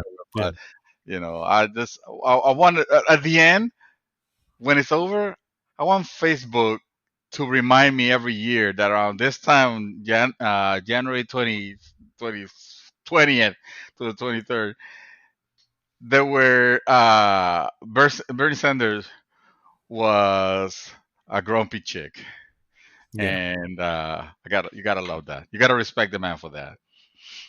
He Much is a grumpy man. Bernie Sanders. Yes, much respect to Bernie Sanders. Yeah, for sure. All right, guys, we'll see you next week. GG!